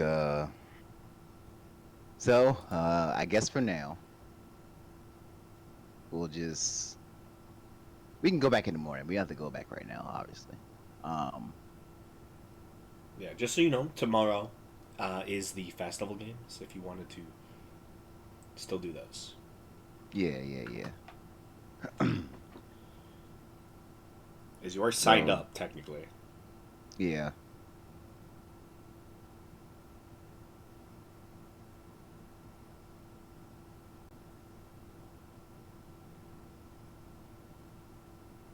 So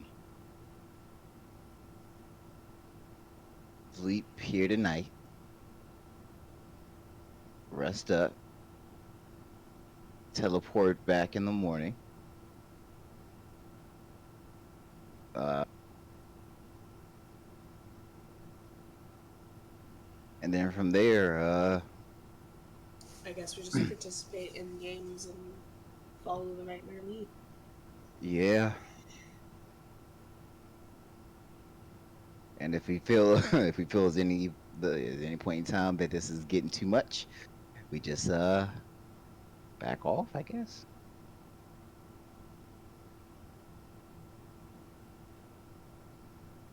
Fair enough.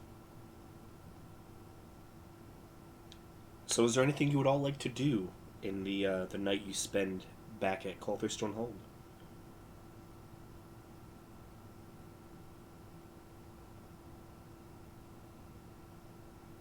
Um,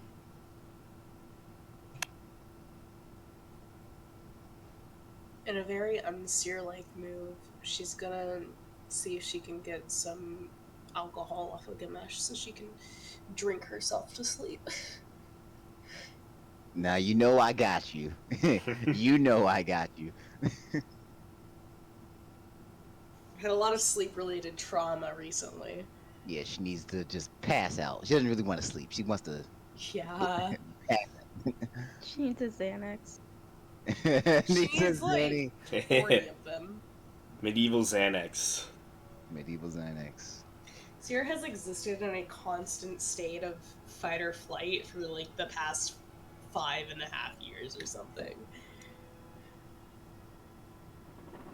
Oh, relax. What does that mean?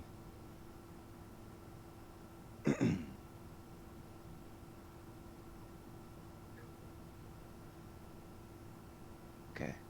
All right. Well, is there anything that I would like to do? I'm already kind of drunk.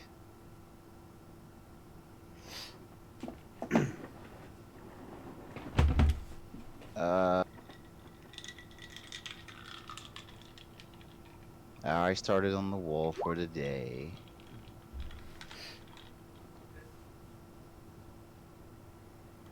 I'm sure there is some type of poison that would do that. Opium. Oh, opium. That I don't know. That puts you in more like a dream-like state more than Copium. copium.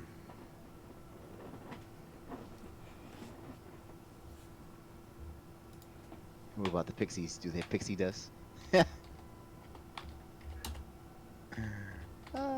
We're gonna turn Seer into a fucking addict. He'll bounce her out. See, you put Seer on like the medieval equivalent of like a horse tranquilizer, and she's a normal person. Guys, I think we can trust him. What the fuck Uh, did she just say? Yeah. Drow poison would work. It's okay. Good old fashioned alcohol will do it. Especially the stuff Gamesh got. That stuff that burns as it goes down. Jesus, 96 poison damage on a failed saving throw? Whew. Fuck. Yeah, one real good way to tell if Seer is an imposter is how she reacts to any given situation. And if it is not immediate paranoia and panic, it's not Seer. Right. Damn. Second, she's like, guys, we got this. Kill her. This bitch is lying. Yeah, it's like that clone meme where it's like figuring out which one's the clone. Oh, man. This poison Oh. suffers no effect until the stroke of midnight. That's awesome. What would be everybody's call? Cynthia's would be the easiest one to tell. She's like, I think I know what's going on. Cynthia never knows what's going on.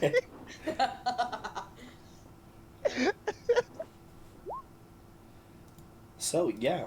Seer, you are able to, even a small drink, you don't drink often, so even a small drink would put you back. And, Hell yeah. The one benefit. yeah, you pass out. You don't remember your dream when you wake the next morning, and you're happy for it. Just for ignorance. Okay. Yeah, I don't think I do anything during this time, really. Okay. I don't think I have much to do. Belric Fairdeer, anything?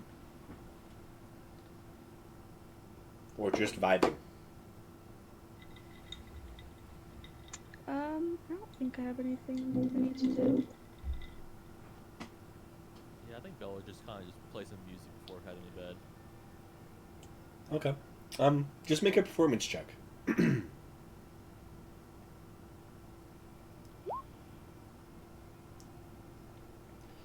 Yeah. What? By the way, what room is yours, Belric? Isn't it I think 25? 25. Yeah, I think 25?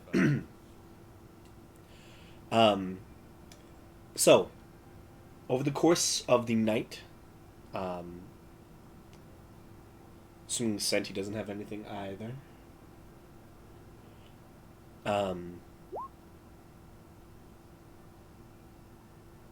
Oh yeah, 100%. What type of animals would Senti want?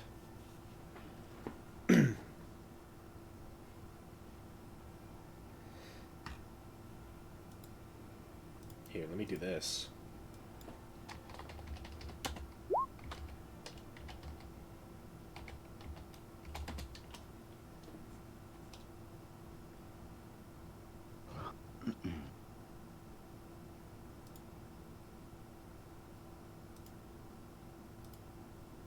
Here, I gave you a new note. It's called Senti's Animals. Just put any animals that you want, and we can do some rolling and see if you can catch them and make them live with you. Wait. Belric is 26. That's what I have it in my notes. 26 years old? No. No, his room was 26. Oh, 26. I don't even see it like a 26 number. Yeah, look what we knocked down the wall and put it multiple 24s. That's what I'm saying. That's what I just have in my notes. But Hold up. because Faradir's was 28 and 27. Yeah. I think it's 25. Okay. Oh well, 'Cause, 25 it is. yeah, the 24s are all I think 26 is the hallway. Okay. If I'm not mistaken. I think 26 is the hallway outside of where 25 is. Okay. Cool. No, 25 is the hallway. Okay. Yeah. I can easily change that up. It's still the same room that I thought it was. Just Yeah, probably. Yeah. Yeah, I think it's that room. things got moved around a lot. Okay.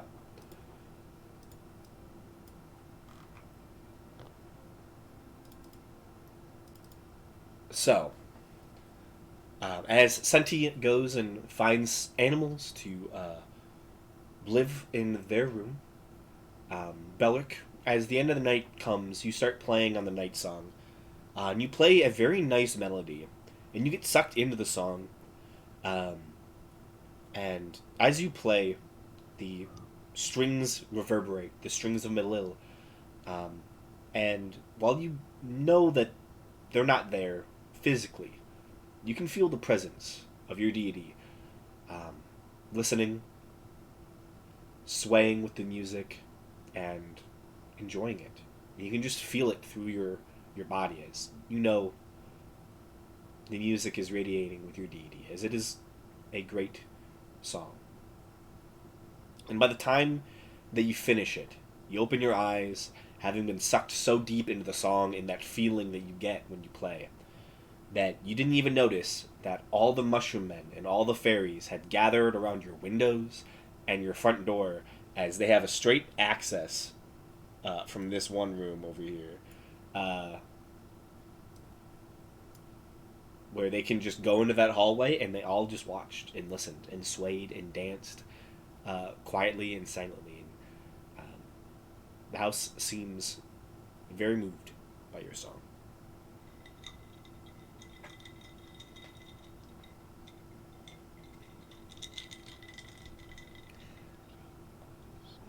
Eventually, you all find yourselves waking fairly early in the day. The fairies, having gathered that you're heading off, have already prepared a breakfast for you. Fairly small, simple, some toasts and jellies. Very simple. But enough to set you off on your day.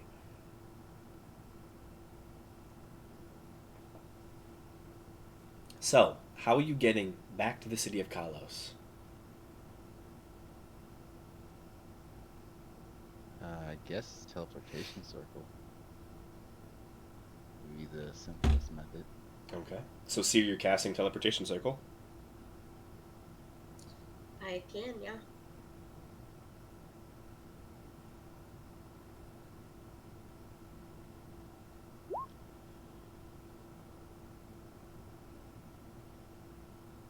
Okay. I'm assuming you're spending 10 minutes to cast it as a ritual?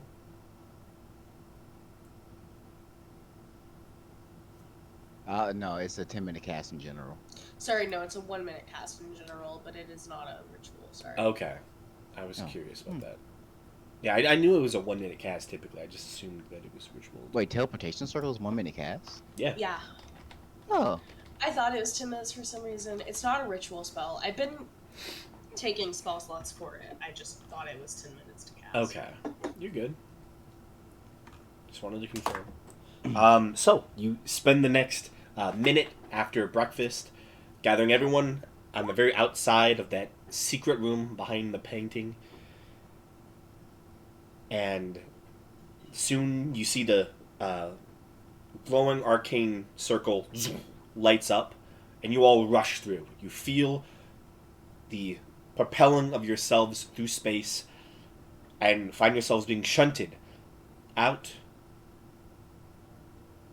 and find yourselves back in the city of Kalos, back where you were escorted so long ago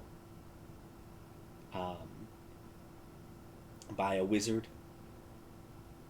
who gave you this very teleportation circle as a partial payment. You all exit the building, find yourselves noticing the city streets are emptying fast, more than they've ever done before, as everyone in this city is preparing for the games, specifically the team fights that are occurring today. What is your first action within the city?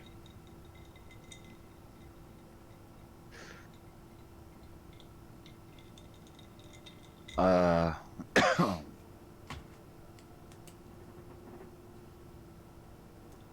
I guess, we'll just, I guess we're heading to the pit then, right?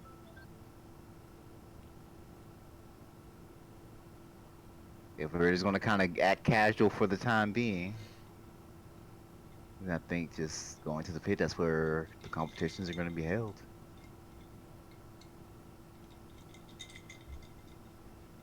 Unless someone has any other ideas, any other, suggestions.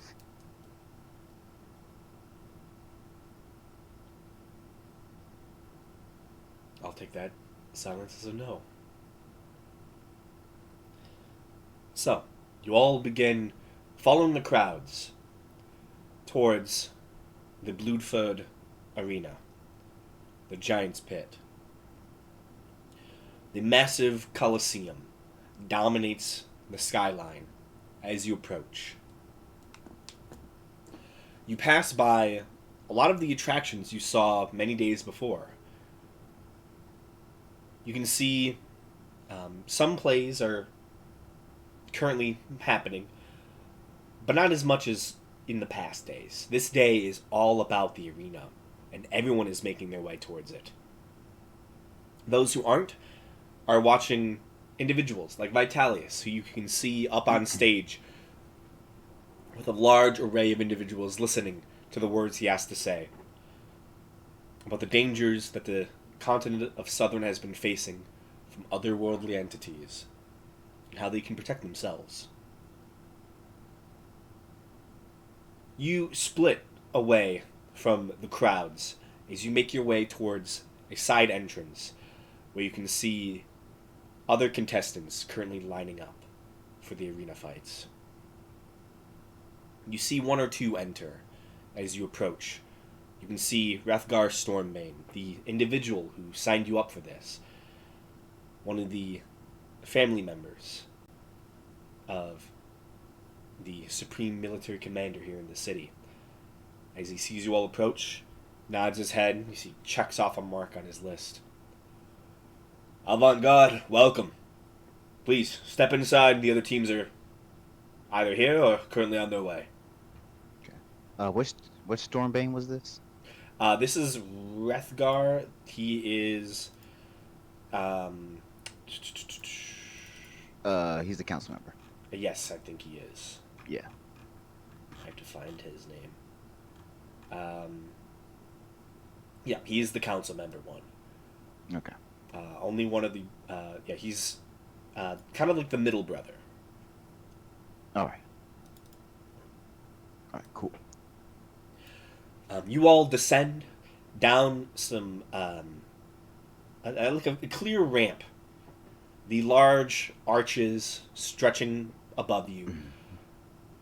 The mere size of this place. You walked in and saw... Most of you saw one such game before. But still, the just scope and size of this arena overshadows anything you've ever seen in your lives.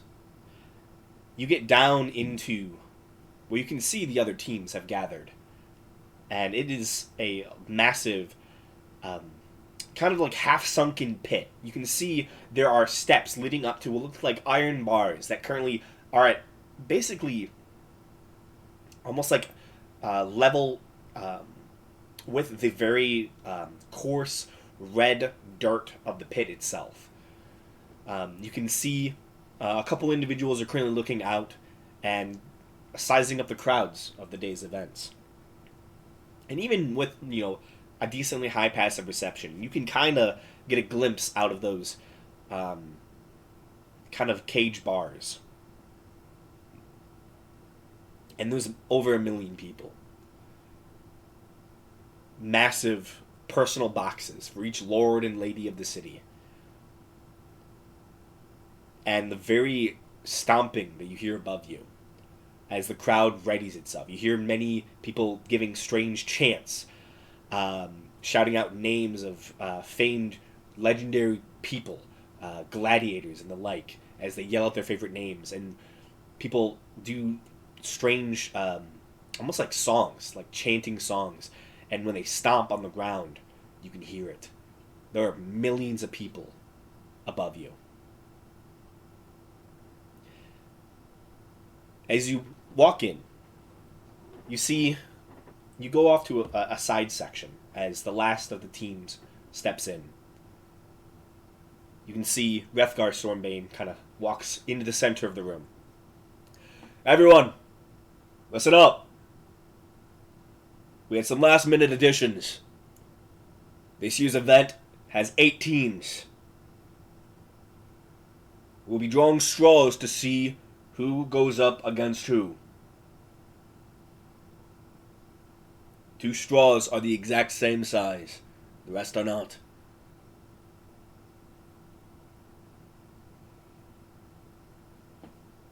Remember, the battle does not begin until each and every one of you touches the orb.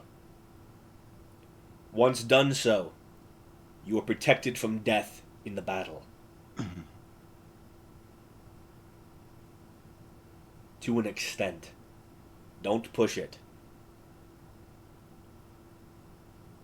Pace yourselves. You'll have one more fight this day if you succeed in your first one.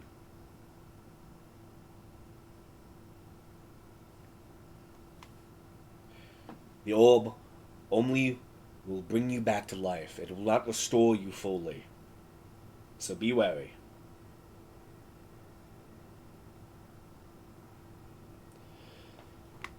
I should announce our other teams.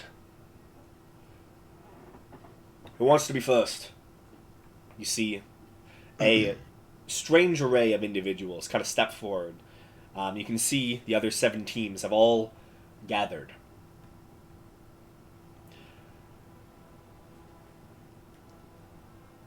Immediately, no one seems to speak up. Until you see a tall Goliath, clad in plate mail with dual longswords at his belt. large, giant runes across his armor. Reminds you of Faradir. Very much so. He stands tall and proud. We're the swords of Carlos. We stand and we fight for Carlos in this arena. He steps back. You see a human man, broad-chested and shouldered, definitely a martial type, wears plate mail armor with a towering, beautiful shield, a single long sword kind of tucked away, steps forward. We are the Shorians. We represent Midgard. He steps back. The Shorelands. The Shorians. I can post their names in the chat. You can see, I should say, so the Swords of Kalos is a mix of pretty much all martial types. They all seem, not all of them are rune knights, but there is a good portion of them that seem to kind of ride that line. But most of them seem to be knights of some sort. Most of which are Goliath. There is only one that is a half-orc. Halfling? A half-orc. Oh, half-orc, okay. The Shorians is a eclectic bunch, mostly humans. You see their leader is seemingly a martial type, similar to the Swords of Kalos. You can see they have a variety. You see one individual is probably some sort of beastmaster, as they currently have a giant toad as their companion, which gives a couple of you kind of Vietnam flashbacks.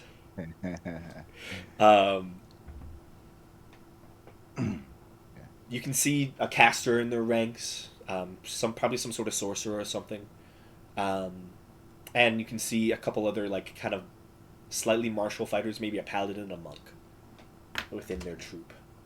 Those are the Shorians. You see a familiar individual steps forward, a large, long-armed bugbear. Also seems to be a rune knight. You've seen him in the arena one of the early days as he was doing a duo fight. You can see Balaro. We are the sticks and stones. We hail out of Stone's Hold.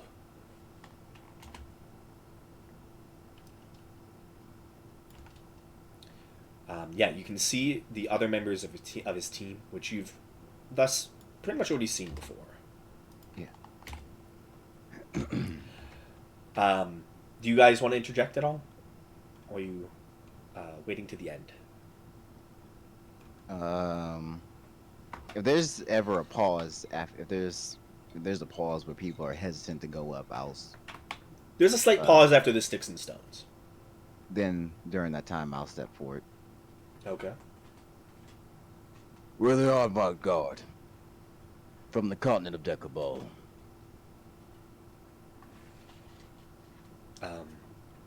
You see a lot of eyes turn to you. And people seem intrigued.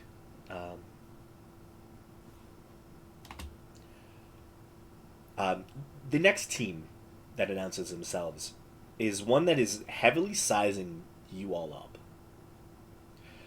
You see a female in full plate mail with this beautiful amulet, shining, shimmering religious symbol currently hanging from her armor. She carries a beautiful shield and radiates radiant energy. She is most certainly a cleric, and if any of you want to make a religion check to figure out what god she serves, you may. Yeah, I'll do that. I'm so good at this. So good. Oh, you are. You are. Look at you. I don't think there in your knows any of the gods She knows this one. other than the giant ones. Yeah, this one is pretty obvious. This is most assuredly the god Tyr, god of justice. Her team is a eclectic, fairly martial bunch. You can see one individual wears a bear hide with these like kind of natural markings across their body. just kind of like slowly readying themselves. It looks like they're about in like any moment they're ready to rage and just go wild on anyone. Next to them, you can see a female kind of clad in like some soft leathers. Um, Very agile individual. You can see another looks like another cleric of some sort. Currently wearing like heavy armor, and the last individual is fully clad in armor. You can't even see their face. They carry a large mace in one hand, a shield in the other, and they have this intricate red cross across their chest on their vestige. And they very much, give off Templar vibes.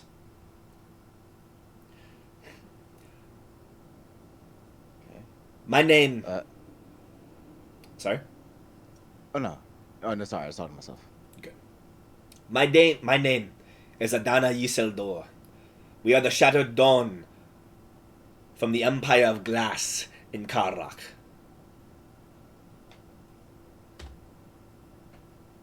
Uh, what did she say her name was? She said her name was Adana Yseldor, hailing from the Empire of Glass in Karrak.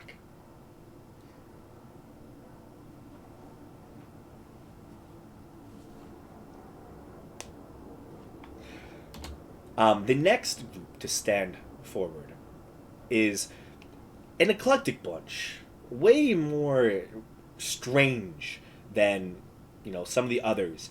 It is a party of gnomes and a single human. You see, the human is like maybe about 5'8", kind of just a normal looking guy. He kind of is like pushed forward. Hi, I'm Will. We're the Gnome Domes. We hail from Nim in Dekabal. Yeah. He kind of just stands there very awkwardly for a moment, and then it's kind of like pulled back by some of the other gnomes, which you see they're an eclectic bunch. You can see one is just wearing like a very nice fluffy dress. One seems to just be clad in like gears all over their body, and they're kind of hunched over this older gnome with this like kind of wild frizzled look. They're a stranger team. Sounds about right. Yeah. Yeah, and they're the Gnome Domes. And the last team to step forward is one that you actually didn't see. They almost stealthily seem to have joined this meeting. But once stepping into the light, their visage is very clear. You can see an individual clad in what looks, being this close and kind of having experience with it, clearly some sort of red dragon scale armor. You can see a large, singular strange blade. I don't think any of you would have ever seen a blade like this before. Seer, make a history check. Perhaps you would have seen something in literature.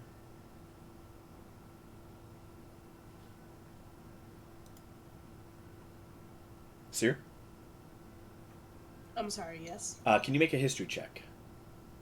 Yes.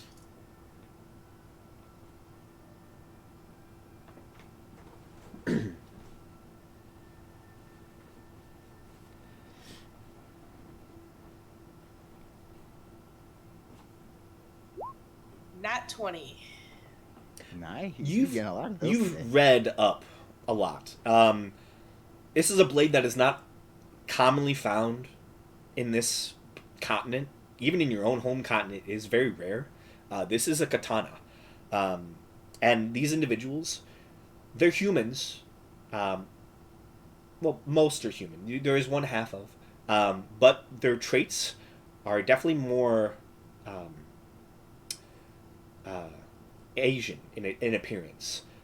You would get the sense that these individuals are probably from the Dragon's Lance, which is confirmed when you see the person in this red scaled, essentially samurai armor, says, "We are the Dorogon. We hail as dragon hunters out of Draconis with the dragon's lance." He kind of steps back, and you can see the rest of his troop. There are only 4 others, all of which wear dragon scale armor. Black, green, white, and blue. You can see they have a mix. You can see specifically they have 2 probably caster types. One very clearly hulking brute, who his weapon of choice seems to be the top and bottom jaw of dragon mounted to his wrists, kind of like almost like a kind of as like a forearm plate that is just so big that it extends over his hand, and he uses the teeth to claw people. And the other one just seems to have a couple daggers on them, and it's kind of lively. But they are the Doragon. Duragol. Doragon. Doragon. Okay. Yeah, that's. So those are the names of the other troops. So I spelled it Kalos, wrong. Damn it. you're good. It literally means dragon in Japanese, or something very similar. I think I might have just changed the name a little bit. Shattered Dawn. That's the Shattered Dawn. Yeah, it is exactly a translation of dragon in Japanese. The nightmares aren't here. Oh, sorry. The last team is the Nightmares. I forgot Okay. because they're not. All right. They're at the top of my list. There we go. Yeah, I was like, and one of the last teams you see is the Nightmare. You can see all the ones you met not too long ago. They seem to have changed slightly. You can see the one who was reading you, Sergikova, no longer wears any armor, whereas before he was wearing like a mithril. He's taken off his armor, and now is just wearing a very nice, fancy suit.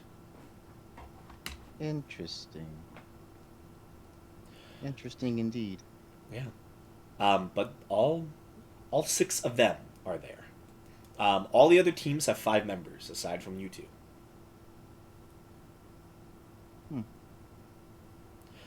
We're about to win. Strength in numbers.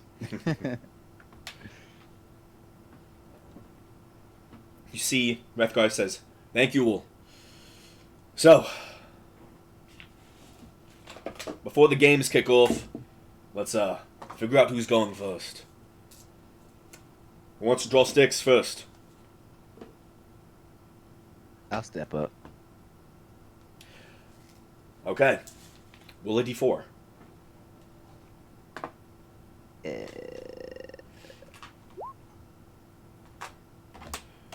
Ooh, a 4. That actually matches. So down.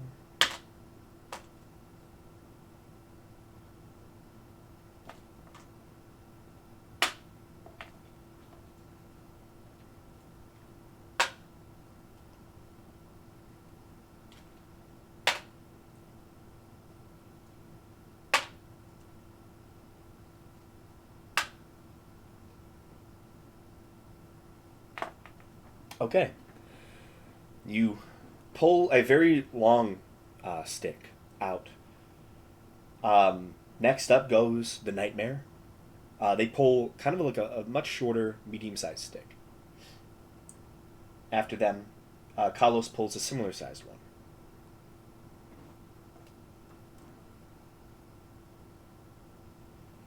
The Sticks and Stones pull actually a stick larger than yours. The Doragon pull slightly smaller stick. The Shorians pull a kind of middle, in-between stick between yours and a lot of, say, the Swords of Kalos' stick. The Gnome Domes pull the same sized stick. First up is the Gnome Domes and the Shorians, then. Okay. So, there will be an hour of in-between games before the first arena fight. An hour after the first fight, the second fight, and so on and so forth. I wish you all luck.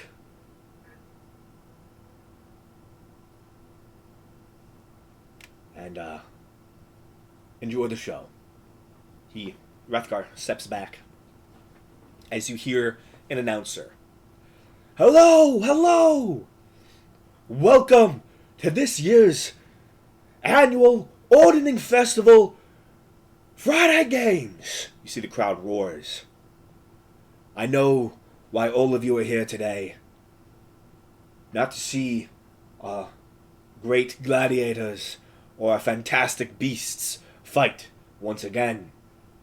You're here to see the best of the best. The team fights. You hear the crowd roars. Well, that is what we are going to give you here today. And we can thank our lovely counselors for the privilege to see these glorious entertainers fight each other.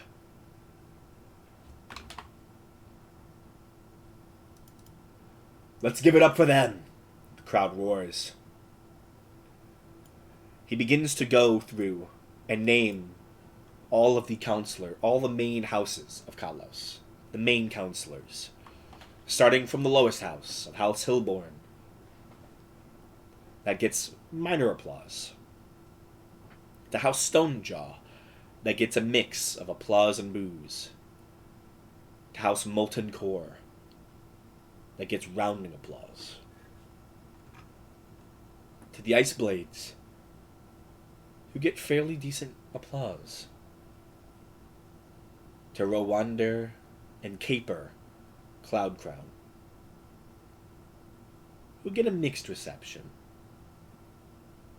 But they smile through it anyways. To the Stormbanes, who get a resounding applause until the announcer makes special effort to mention Markazu Stormbane, Supreme Commander of the City of Kalos, whose applause and cheers radiate and vibrate the entire arena. And as the announcer begins to end their long speech, you begin to hear slight sound of something lowering. As he begins to say, "So, let's kick off today's games with a bang!" And as he reaches his hands outward, you see two gates had lowered. As you see two massive lions, both male, charging ferociously towards the lone Goliath in the center of the arena. And as he extends his fingers outward, you see a bolt of lightning streaks from one of his fingertips, hits the lion, and then arcs off and hits the other lion, both of them ending in a smoking ruin. As the crowd roars, "Give it up for your first gladiators!" As he steps off, the smoking lion still there. You see the gates still open. Have two gladiators each step out onto the field, waving to the crowd who roars and stomps with ferocity. They bow to each other, and soon the games begin. The arena is so large, two fights go on simultaneously on each side of the arena to give all watchers a nice close view, unless you're in the middle.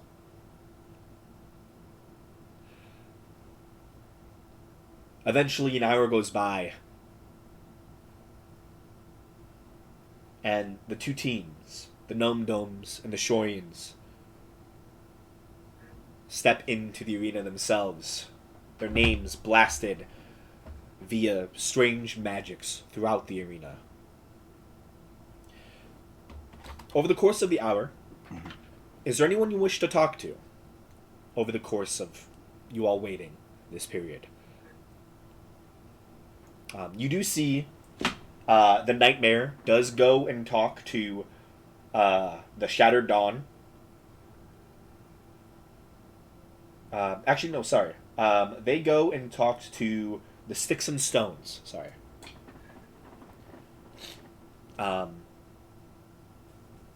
As you see them beginning to take out coins, and you would assume they're talking about betting.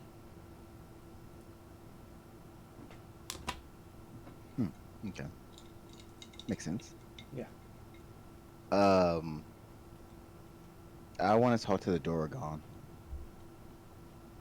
Okay. They're currently off on their own, kind of in the back corner. You can see they're all currently, generally, getting themselves prepped. You can easily see that these individuals currently are not in their full regalia. You can see intricate helmets currently at their sides that have monstrous appearances. You can get the sense that in full regalia, these people are probably fairly intimidating. And you can see they're currently just putting on this intricate war paint as they just ready themselves for combat. But you approach. Yeah. You see the main red dragon scale clad samurai kind of looks up as he's applying some of his makeup and stands, gives a slight bow as you get close enough. Hello? Hello, Gamesh. Maisha. Nice to meet you. Pleasure to meet you as well. This, he points to what you can see is the blue clad samurai. This is Taru. You see Black, who is the one with the dragon skull claws. Suyoi. He points to what is, I believe, white. This is Aiti. And then he points to which one did I not mention yet? Green. This is Kira. Okay. Red,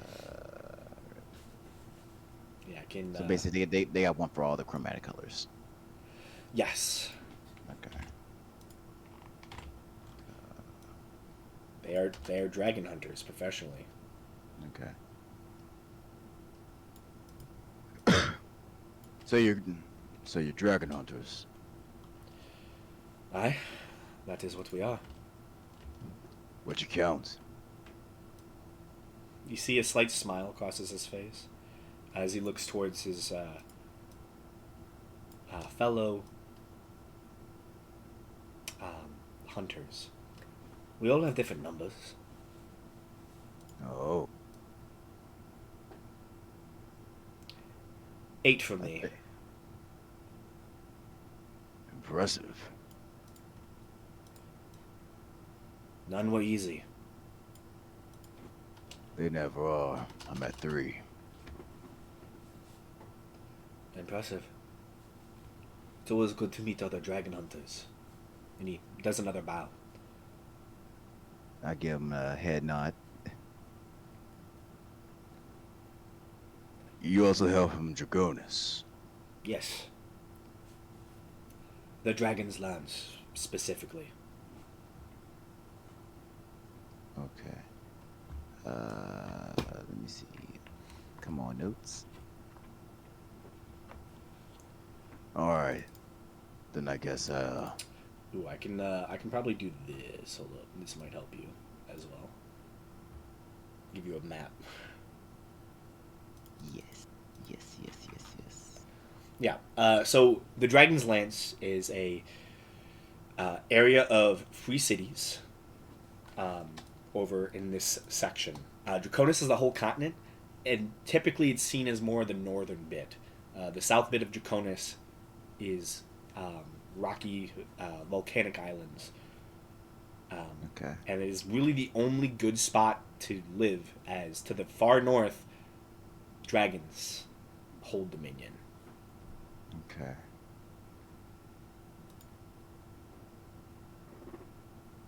That's actually what piqued my interest. Do any of you know of Vesriel? Aye, we all know of it.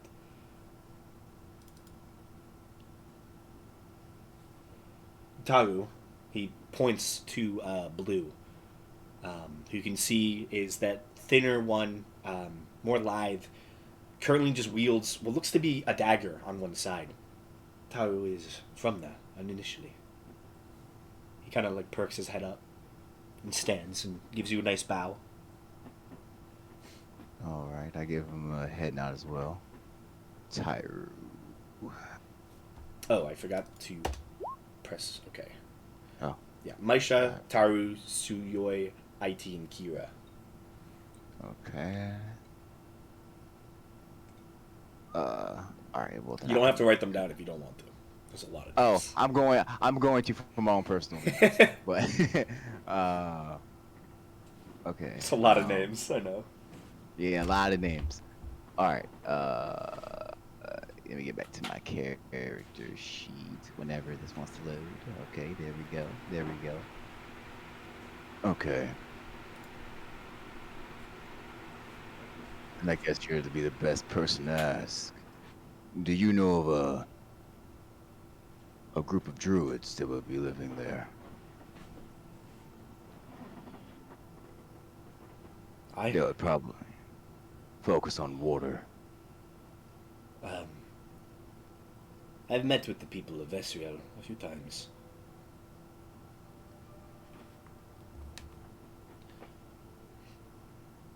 Uh, what is the water jad called? Uh, Vesriel, or you the actual person? Yeah. Hold up, let me get my notes. The Jads.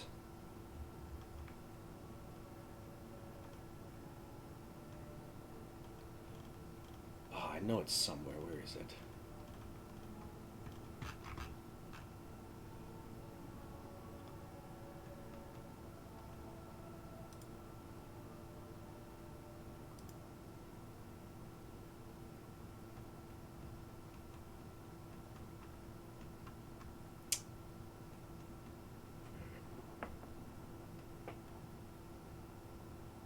It has to be somewhere over here.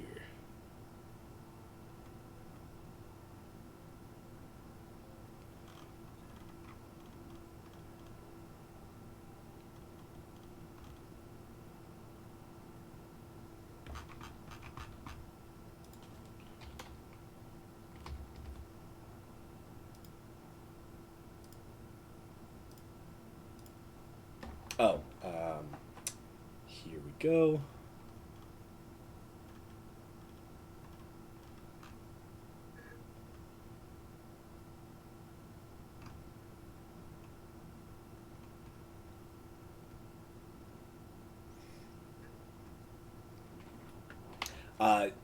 It's Vesajad, Damien Respire. I vested jad.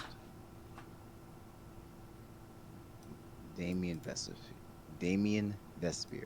Uh, Damien Respire. Recipe. Respire. That's his name.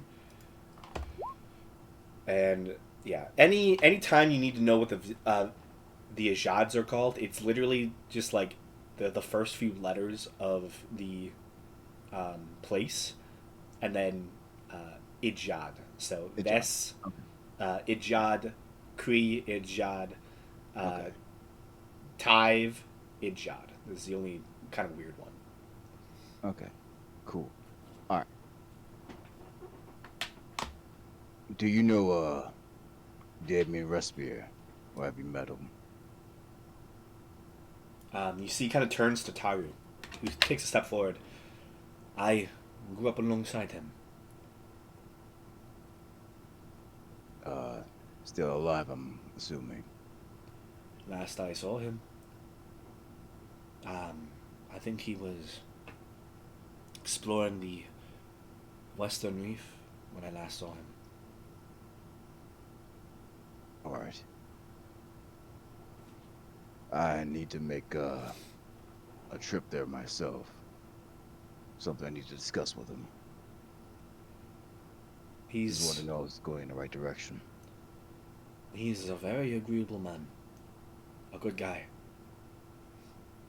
A good protector. Good then.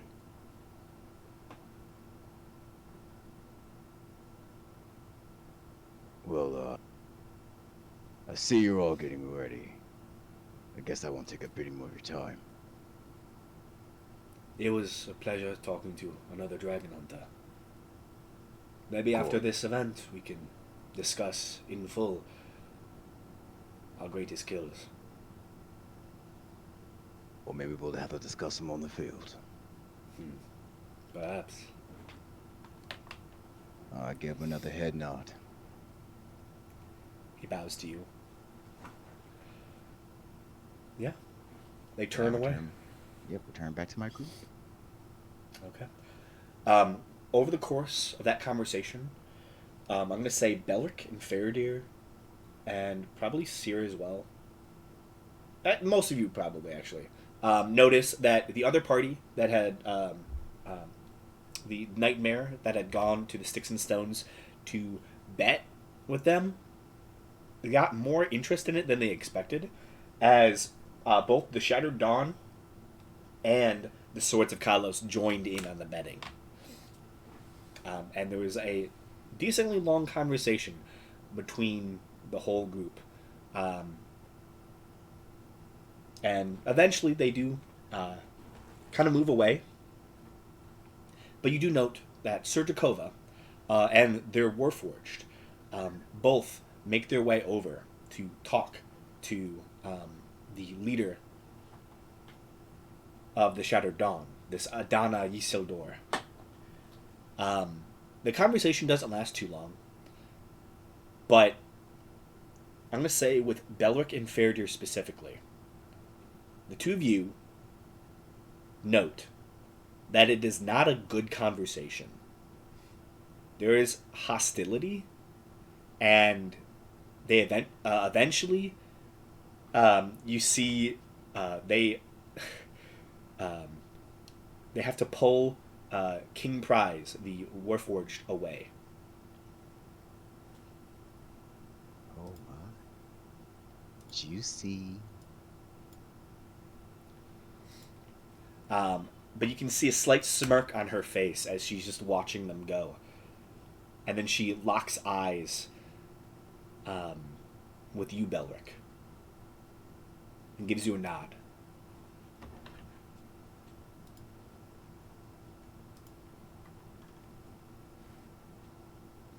Okay. Where is was it, how you pronounce it? Is Kara? Where's that located again on the map? Uh, Karak is over here. Okay, that's Kara. Yeah, that's the continent. Specifically, I'm going to say this is probably pretty common knowledge. I don't have it labeled on the map itself, but the Empire of Glass specifically is located within this valley, Okay. and is essentially the ruins of the society that lived below the Empire of Dawn when it collapsed.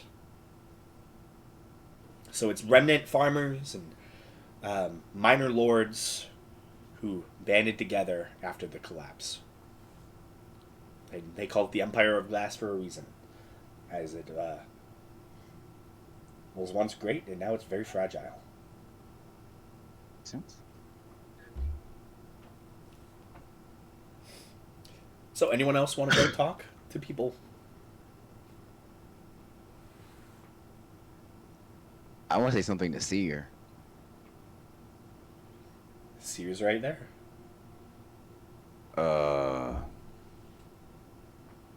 You don't think that's any relation, do you? I mean, it is a city,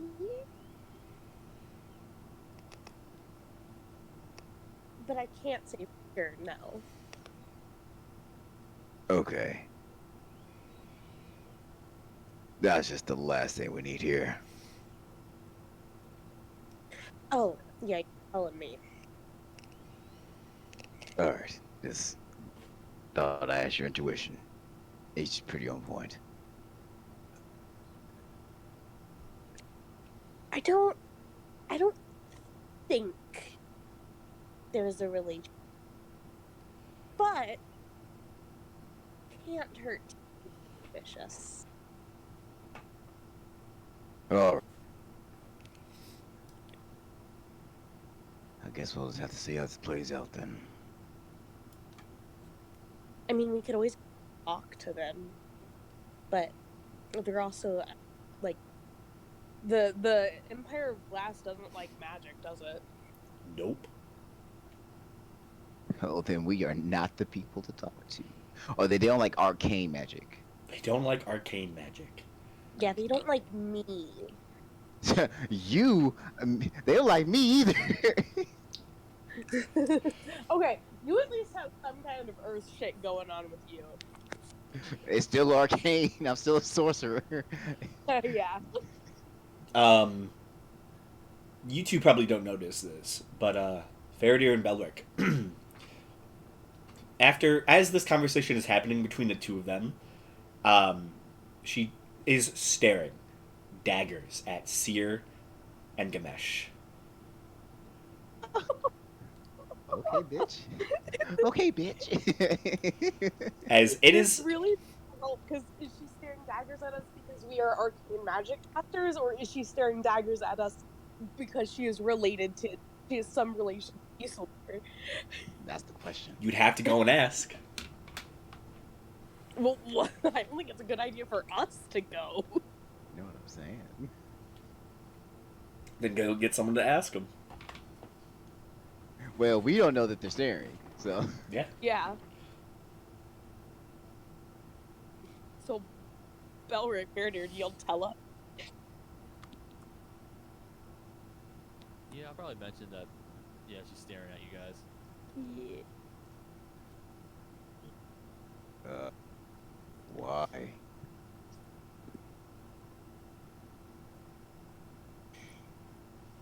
I honestly don't know. Seemed pure hatred though. Maybe you should go ask. I don't know. I mean, Is she staring because of arcane magic, or is she staring because we're an enemy of or like? if we look, is she still staring? Yeah. You look over. Her whole team is staring. Oh my gosh! No. Yeah, you can see the helmed Templar, like, looking over. You can see the other cleric kind of, like, cocks his head as well, looks over. You can see the barbarian type with the intense look on their face is just foaming at the mouth. What did you guys do? Breathe. Yeah, that sounds about right. Okay, if they're staring. And I will say, her, like, kind of staring demeanor turns into, like, a soft smile as she is just looking.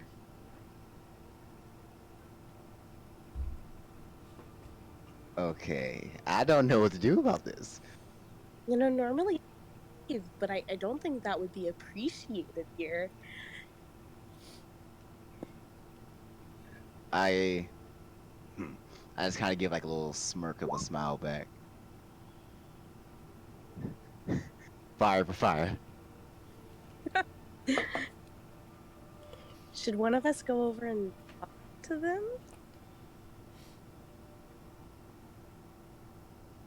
Know what? When Sear says it, fuck it. And I just start walking over there. Oh. No, no, no, no, no. Why not? Seer's gonna follow him because she doesn't want him going in alone. Okay. Does anyone else follow?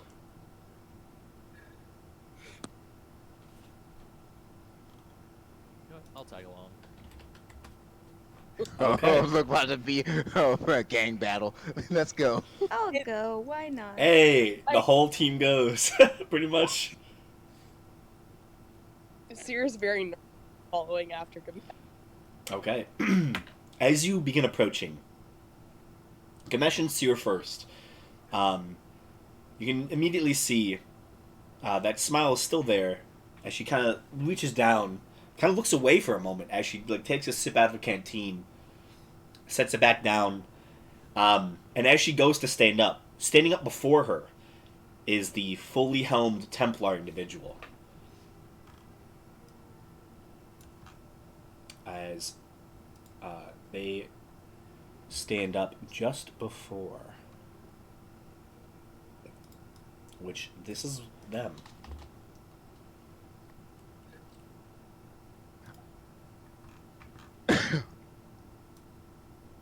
And I'm not going to do anything hostile Yeah, he just stands as you begin approaching. once I get there. And as she stands, she smiles. Hello. And this is what she looks like. She's a fairly young human, soft blonde hair that kind of only reaches down to her like mid shoulders. Well, like to the top of her shoulders, I should say. Probably maybe 25. Like she's fairly young, but she radiates a very golden energy. You can see the symbol of Tyr on an amulet on her chest. Even her shield bears the mark, the scales of Tyr. Nice to meet you. Calm down, Honig. It's nice to meet you too. As she kind of steps, almost partially moving the Templar Honig out of the way. He kind of steps back. Dushken Dariich. As he takes a few steps back. Pleasure. I extend my hand. She will shake it. You seem to have an interesting meeting with the Stormbanes.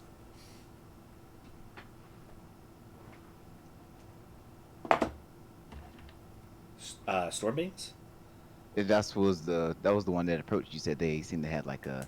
Oh, that was the Nightmare. Oh, that was the nightmare that they approached. Okay. Yeah. Oh, well then, seems you had a interesting meeting with the nightmares. Yes, to an extent. I was asking if any of them were magic practitioners.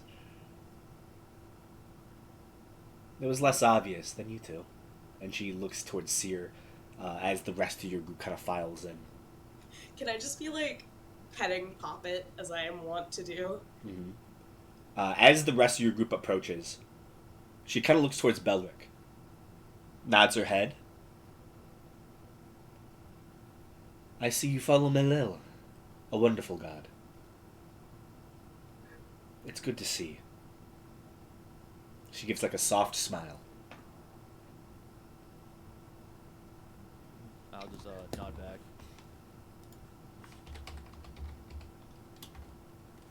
Right. City of Glass doesn't like arcane magic. All magic should be tempered through the gods. The world collapsed once. It will not happen again.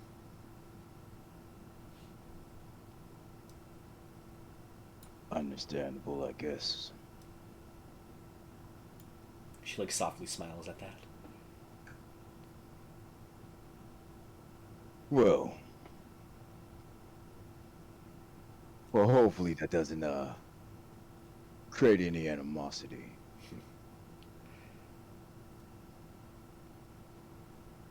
This is the continent of Southern. We're here for the games, and the games alone. Us as well. Good. Just know arcane magic is forbidden in the Empire of Glass. I'll keep that in mind. Good. There's a very evident aura of kind of being smug there. All right. Well, At least, you know. at least you all are not worshipping Talos, chaotic evil god of storms. And you see a dark gaze across the room towards the sticks and stones. Wait, Talos. Was that Was that Asif's? No, you Oh, that see, wasn't Asif's. she's Oh. looking at the team sticks and stones. No, wasn't that Asif's god though? No, that was oh man, it was a different god though. It was one that's I haven't heard of before. Let me find it. Hold on. I thought it was. I was like, No, oh, shit. no.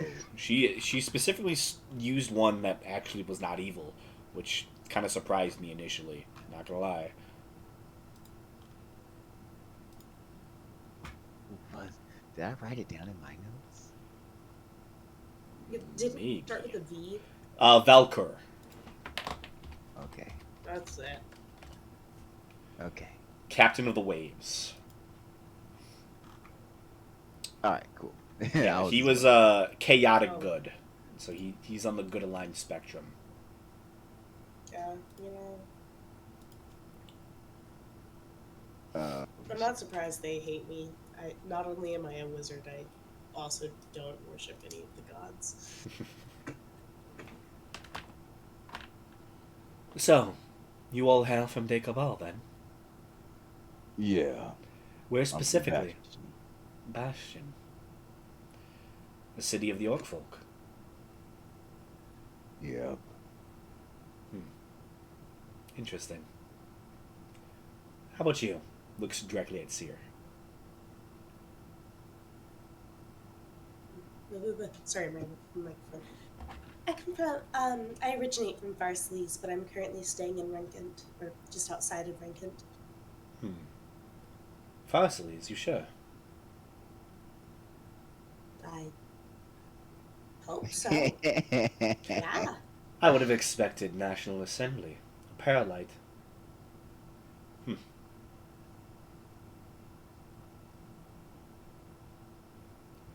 So, you all from the That- Grimolian that right. Kingdom then?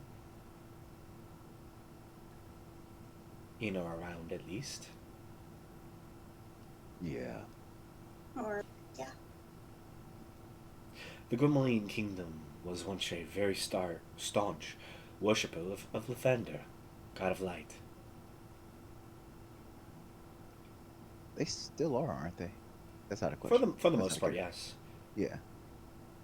Yeah. Pretty much the same still. Good to hear. Do any other of you follow any other deities? I can't say I'm kind of in between at the moment. Mine's a different type of journey, but Graylin.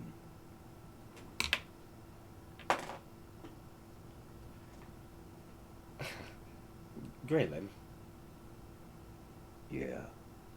Yeah, he's been dead for a very long time.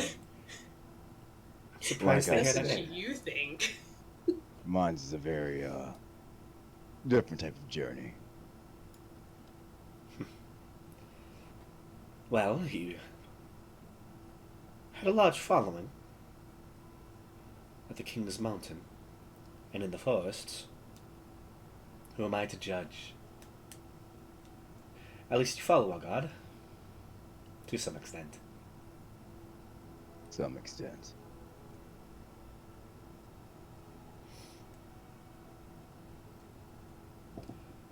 Looks towards Seer. Do you follow any of the deities? Oh, Not at the moment. I have a bit much going on to really focus on religion. Well, the gods help with all matters. They can ease your soul. Unless you wish to continue to be a heathen.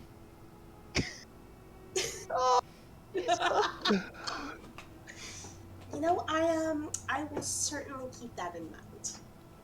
Good. What are the gods gonna do for me? What can the gods do for me? My Literally. Oh man, okay. Alright, well. I guess I won't hold you up anymore. You're okay. Interesting thought I, conversation. Right. I guess maybe the next time we'll see each other will be on the field. Oh, I hope so. As do I. That's kind of give my little smirk back as I just turn around and start walking back to our original area. As you turn, it was a pleasure meeting all of you. And the only one she gives a final nod to is Belric, who seemingly she has the most respect for.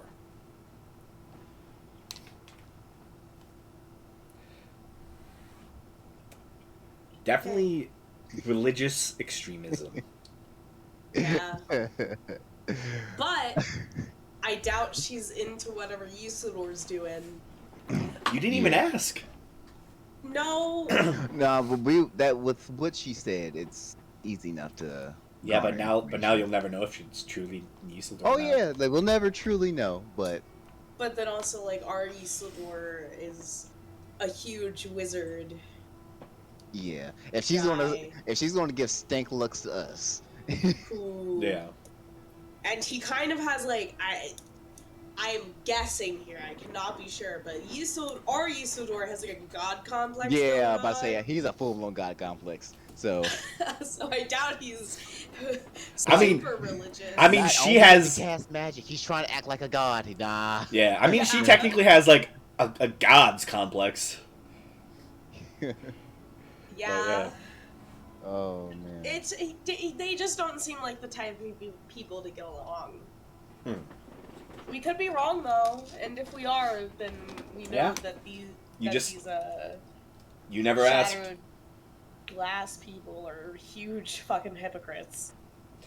Man, you could have gotten some lore. Could have. It's okay. We'll come visit her specifically once we go to. Yeah. As we walk away, I'm not gonna lie. I kind of like her. Don't. You said you don't. Yeah. I mean, don't get me wrong. She's an absolute bitch, but I guess I like the tenacity. That's fair. I just.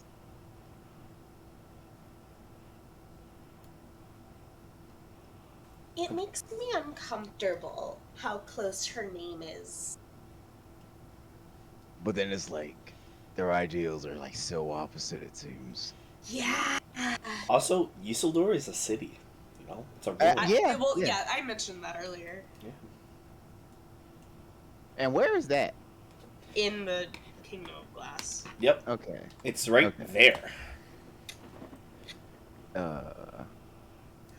So I wonder if Usador came from there. Well, we know that's where he picked his name. Not where he picked his name, but we know he picked his name based off of that.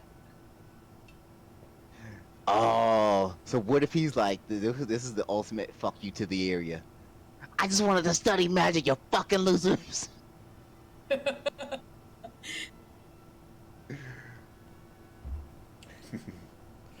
So, after the hour ends, you see the gnome domes and the Shorians enter out onto the field. The announcer makes a great effort to show where they are from and tell about their exploits as great warriors and mercenaries. You see they all touch the orb, and soon fighting begins. Initially,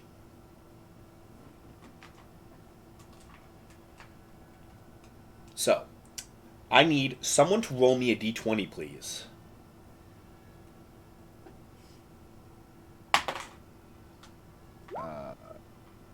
There you go. Okay. The Shorians take the lead in the initiative as they fight well and put the Gnome Domes on the back foot. I need someone else to roll me a d20 again.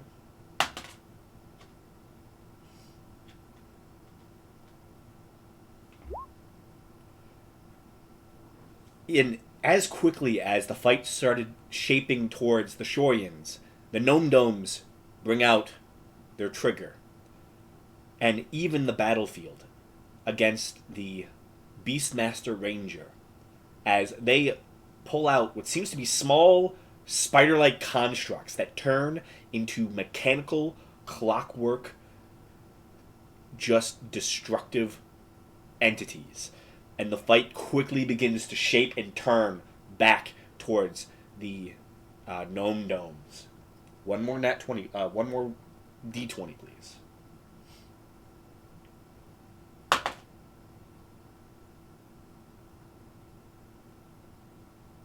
Someone else want to roll it? Who wants to roll? Oh, I'll roll it. Hey. Roll that d20. And with that, with the sheer tenacity of these clockwork robots, and surprisingly, the one human will, the Gnome Domes take the victory from the Shorians as they win the first round of combat. A fairly shorter event, lasting only about 8 or so rounds.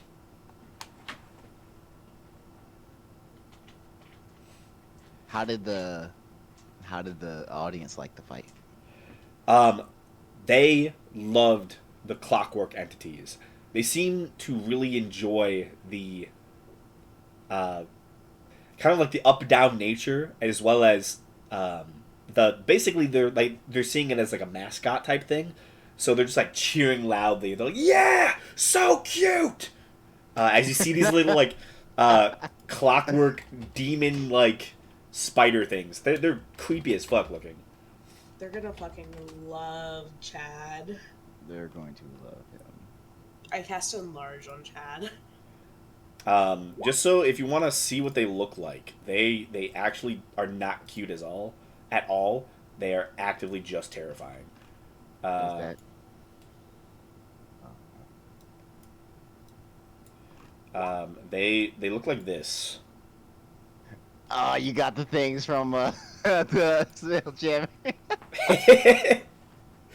No, kind of cute. They're like, yeah, so cute. And it's like spinning little saw blade razors as it's cutting into like the giant toad. It's like Oh, that's funny as fuck. Violence is adorable. oh yeah. Isn't it?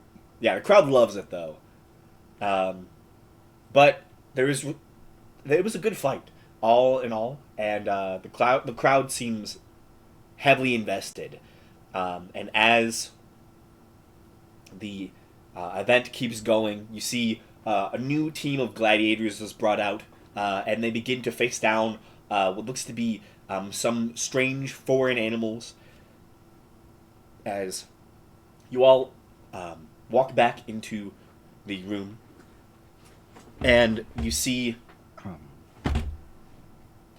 Rethgar steps forward. Well, good fight to you, gnomes and shines. But it's time to pull some more sticks. 6 teams, come over. Send 1 person. I need one of you, to roll me a d6, please.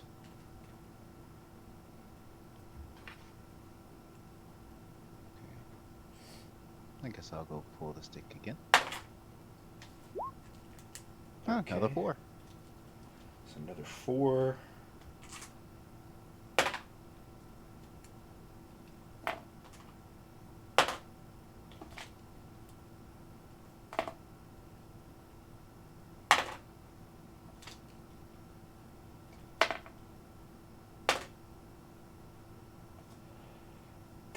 Okay. You see, you are the first one. You pull out kind of a medium to long sized stick. Next up, Nightmare pulls the very smallest stick within the pile, it seems. The Swords of Kalos pull out a much longer stick than yours. The Shattered Dawn pull their stick, exactly the same size as yours. Well, seems no more pulls are needed. Shattered Dawn, you see Adana Yisildor stands. Avant-garde, you all stand. You two are going to fight each other. You have an hour to prepare. Good luck. And he steps out. You see Adana just smiles. Wholeheartedly. Unexpected. Way sooner.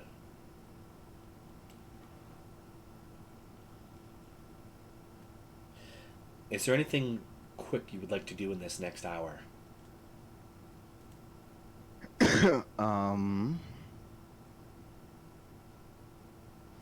Is there anything I think I would like to do? I would like to cast a mage armor. Good. I'll have my stone's durability activated. Okay. Um,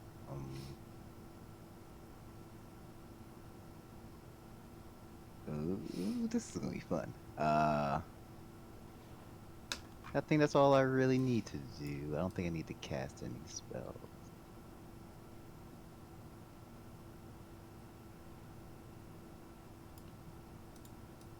Yeah, I should be fine. Yeah, I should be cool.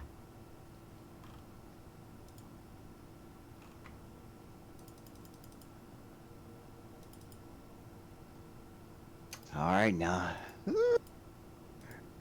we gotta fight the extremists. Really hope we kick their asses, but who knows? Not me. Gamesh wasn't going to try too hard at first going into these fights because he wanted to save his energy in case the twins wanted to do something. Yeah. Now he wants to though. just for this one chick. He has to. If we can beat them into the ground, I think that would be very satisfying. Oh yeah. With magic. Okay. So. Oh. The Does next. this 1 hour count as a short rest? Technically, yes. Okay. Then I would like to take a short rest so I can get that 5th level spell slot back before the battles. Yeah, right. Smart. Told Reddit is here this morning. Very smart. A battle. Oh, sorry. An hour of battles pass. And eventually,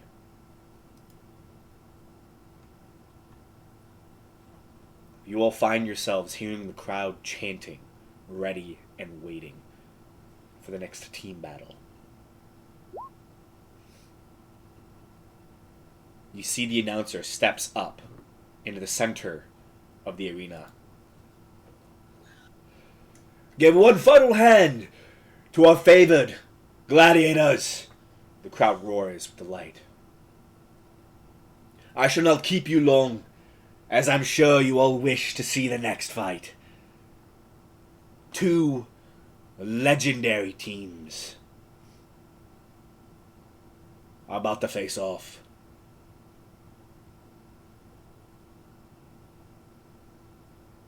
Their skills and their actions have done great things for their respected lands. And I am so excited to see them go head to head in this arena. The crowd roars with delight. I give you first the Shattered Dawn, Adana Isildur, from the Empire of Glass in Karrak. He opens his hand towards the gate, which lowers, and you see they step out onto the arena, making their way over to the left staircase. And their opponents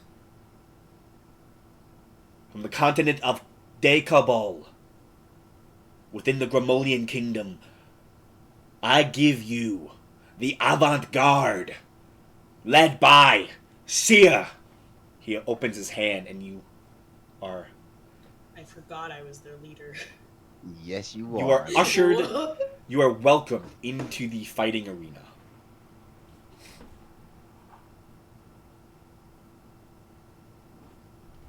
And as you step out into those soft, gravelly steps, you see the arena set out before you. A colossal pit. The large central spinning orb with light blue arcane sigils across it. An elevated platform for fighting, some 15 foot tall. You can see the smiling, adoring faces of many of the counselors and high nobles of the city. And you look off into one box as you approach. Seer. You just see the cloud crowns smiling. Rwander just gives you a nice little wave. I would like to avoid eye contact. As you both step out onto this field, you approach the orb with anticipation. Is the orb elevated? It is up a about 5-foot staircase. The Okay. orb itself is about 15 feet tall. Okay. Yeah. I saw the stairs. That's how I was like, huh. Yeah, it is central to the arena itself. And it is very interesting looking as it slowly spins. It's slightly see-through, but there is powerful energy, powerful magic within the sphere.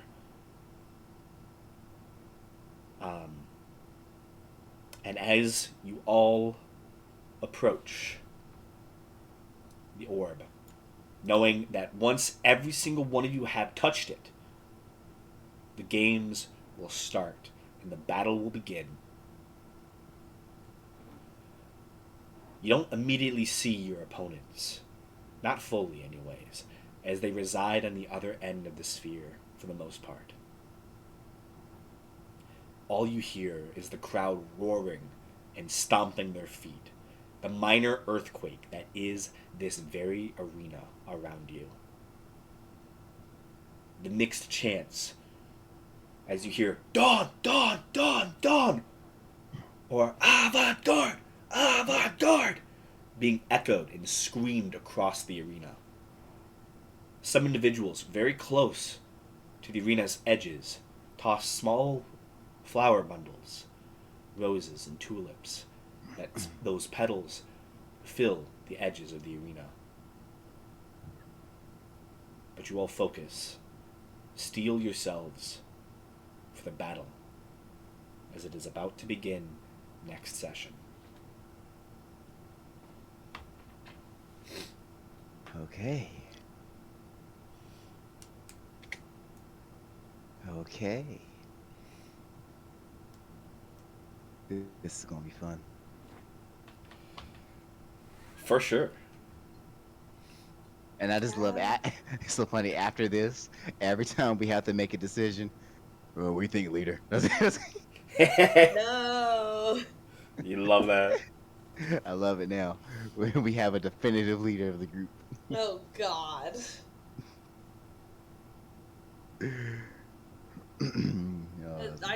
Seer's not a leader. Seer does war crimes when given permission. She can't be allowed to give herself permission. Or can she? Just kills everyone. Everyone that comes along. I'm not sure about him. Kill him. Yeah. It's like, hey, these guys, is Sea Silver chick, let's kill her just to be safe. Yeah. Seer is everything these religious extremists are afraid a mage is going to be. Oh, definitely. Definitely. Like, Definitely everything. We'll do anything it takes to survive using magic. Yeah. and to gain more magical power. Who studied a dark seed to create a summoning spell. Yeah. You're like, yeah, I come from Farsley. She's like, are you sure about that? Yeah. Right. I thought you were gonna make her roll Yeah. deception, but I was like, man, she'll pass that. Though. Yeah. I don't know, man. She's Oh, really insightful, huh? I will say, she radiates radiant energy. Well, it's a good thing I'm known. It's a good thing one of the very formative things of Seer's character is demons being summoned. That'd be the funniest thing to do during the fight with her. Just have summon the greater demon. Dude, even summon greater demons, yeah. Also, just summoning blights as well would just be like, what the hell? Right. Oh, I forgot to go over my spell sheet when we all Took a long rested. rest. Well, it's all good. You have a week to do that, so. Okay, good. Yeah. Thank you all for playing, though. And Of course. I was excited. I was hoping you would like to. You wanted to meet the Shattered Dawn. I knew that. Yeah.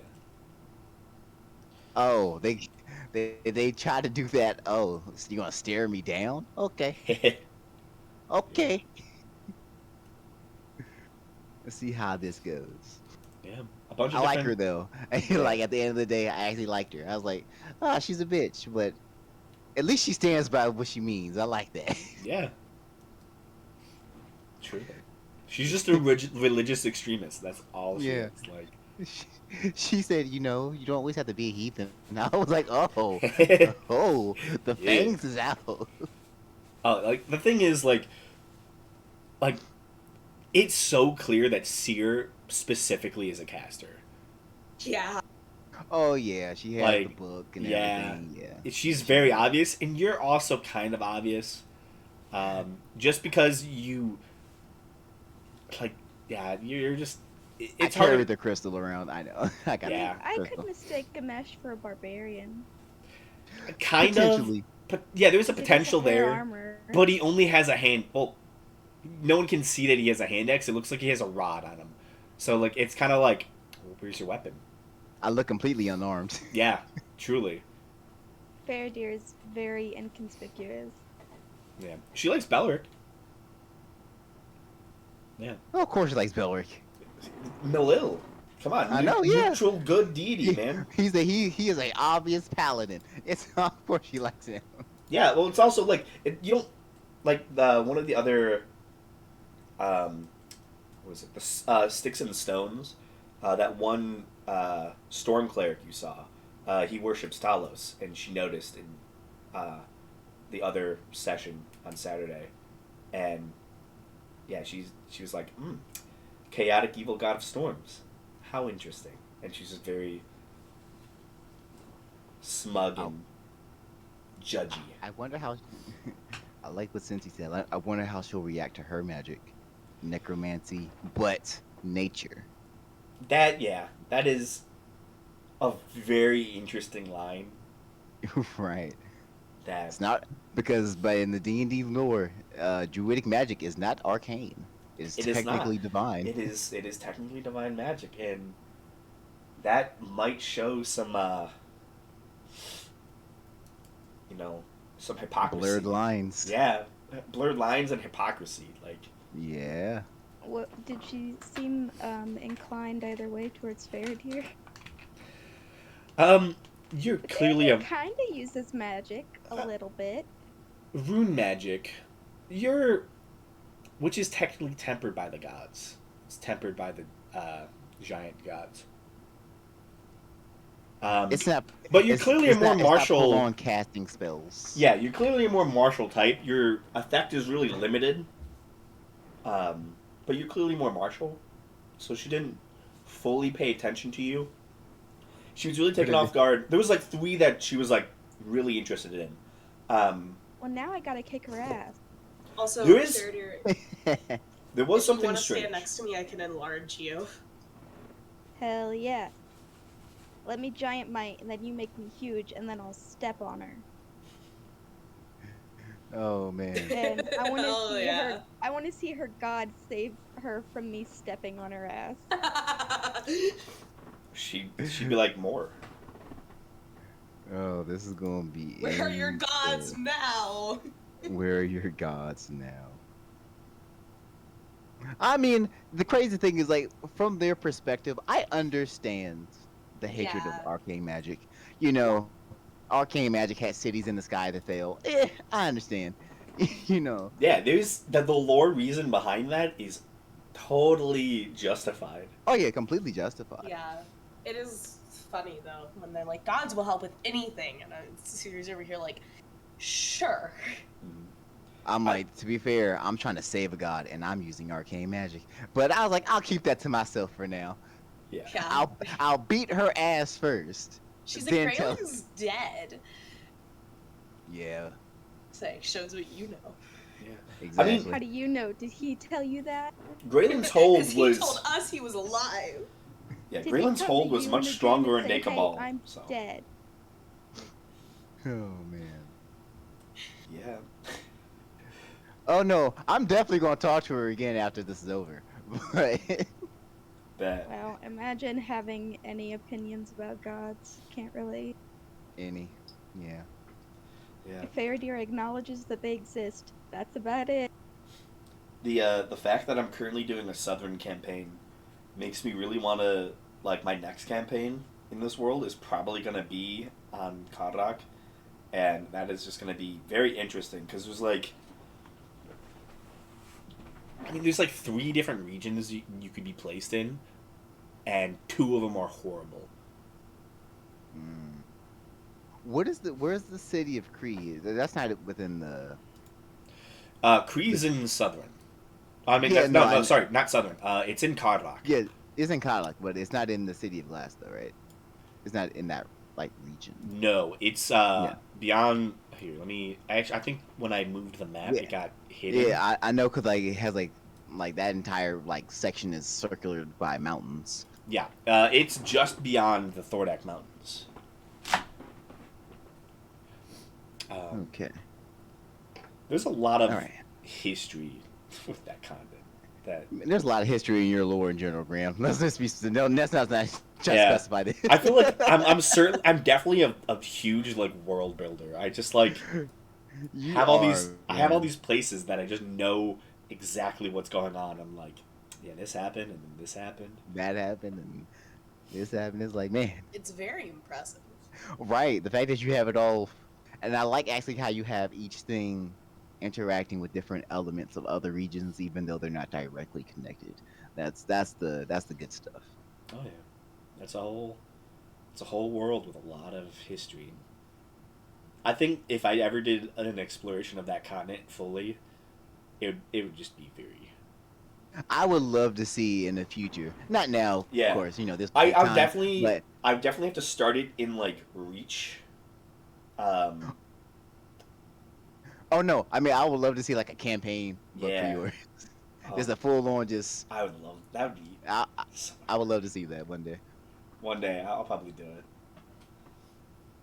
I'll divulge all my hidden lore and all that stuff. All the hidden lore, let other people roam through your world. Yeah.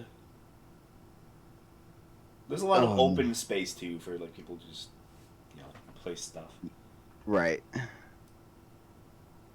Yeah, there's a lot of stuff because like I still want to see the minks. I, Yeah. Hell, we barely even started exploring Deca Ball. right. Honestly, I We mean, haven't even been up. Yeah. You guys spent a yeah. lot longer in Southern than I ever expected you would. Yeah. Yeah. Yeah, I thought It's it'd be like quick trip there and just come back. You went to Kalos. I'm like, well, yep. You guys want to? Yep. Okay. I mean, it just natural progression of things. It is truly. There's just so much to see. Honestly, yeah. Yeah. It's And then also hard not to put your nose in everything.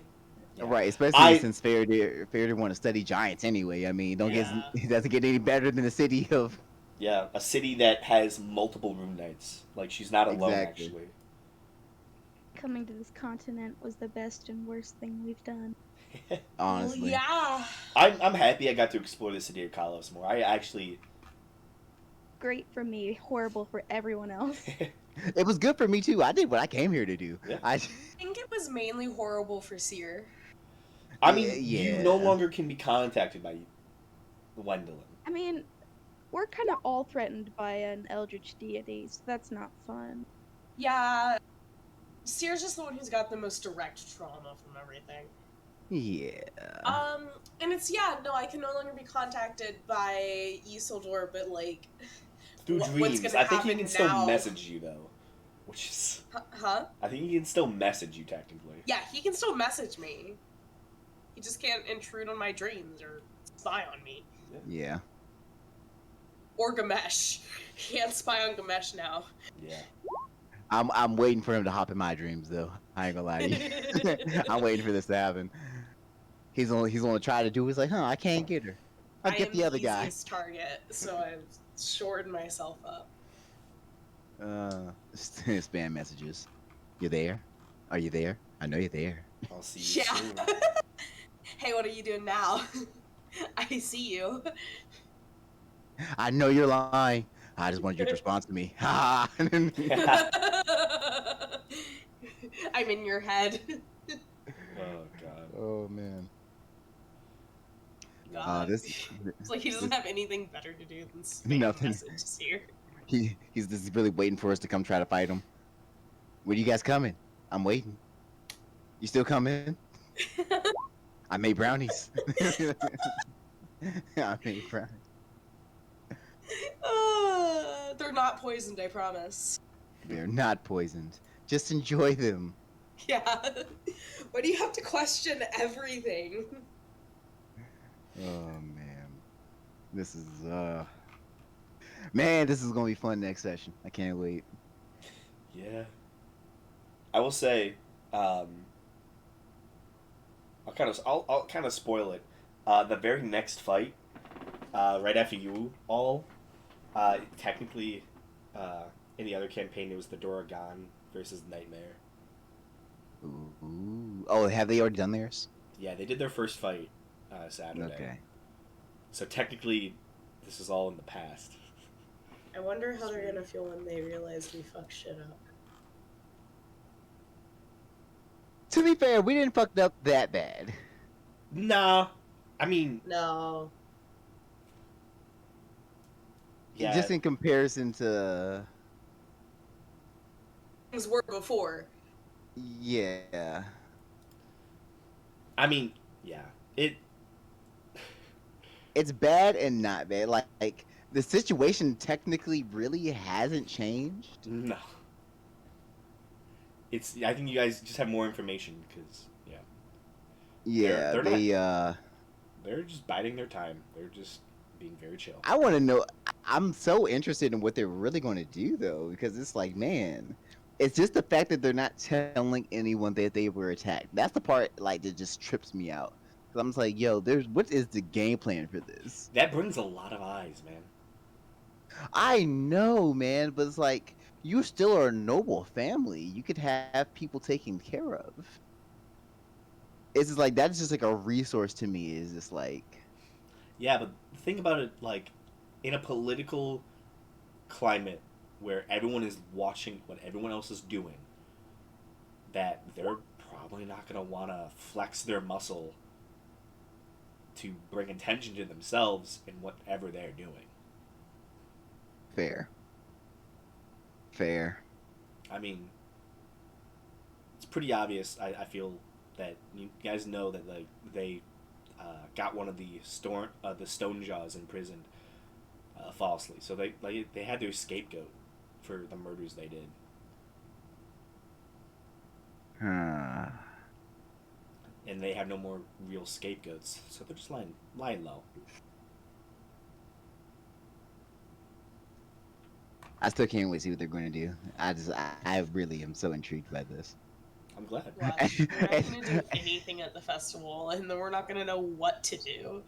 Because honestly, for real, I'm pretty sure this was meant for the nightmares for them to handle anyway. We just happened to be in the continent. we just happened to be here.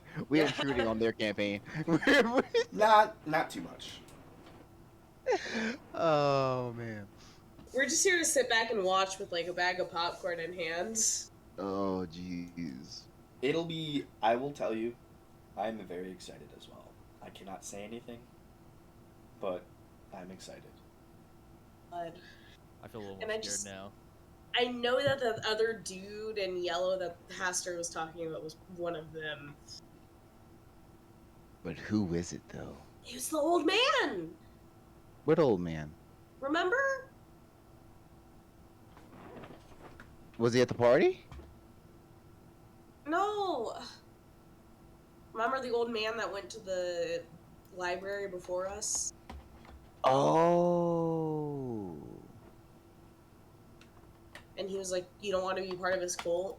And the first, like, this is all out of character knowledge. Okay. But like, he Wait. was also, he had changed his appearance because, yeah, that old man, because he used to be a guy in a yellow cloak when we first met him back in Deca Ball. Or Tyvas, I think. Tybosh, yeah. Tyvas, whatever. Same thing. Yeah. I don't know geography. You're good. What do you want from me? I'm here to help. Yeah, That- thank you.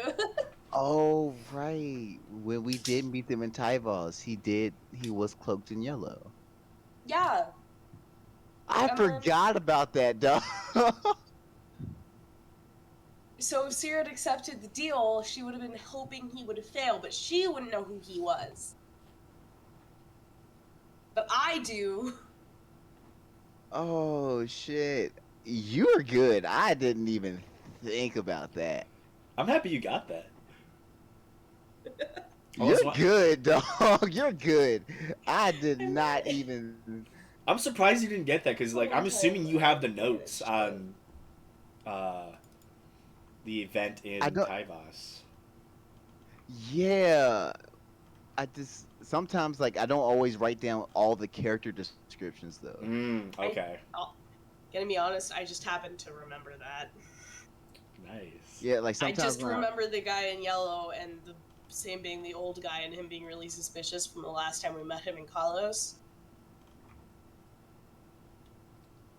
Yeah, man, that wow. I respect the attention to detail on that one. Hell yeah. Where did I write the notes for this? Cause I know I wrote that we met them. Was it under Tyvos? It's not because all I have for there is the air portal. Yeah. Yeah, my notes. There's so much. I don't know how to organize it anymore. You're good. I wouldn't Because, know like, either. Cause like I changed them up. I remember I had them. I had the nightmares initially, under a subcategory of Castian and like this like people that he knew. So I think I changed the descriptions when I transferred them over to the nightmares specifically notes. Because now I have them.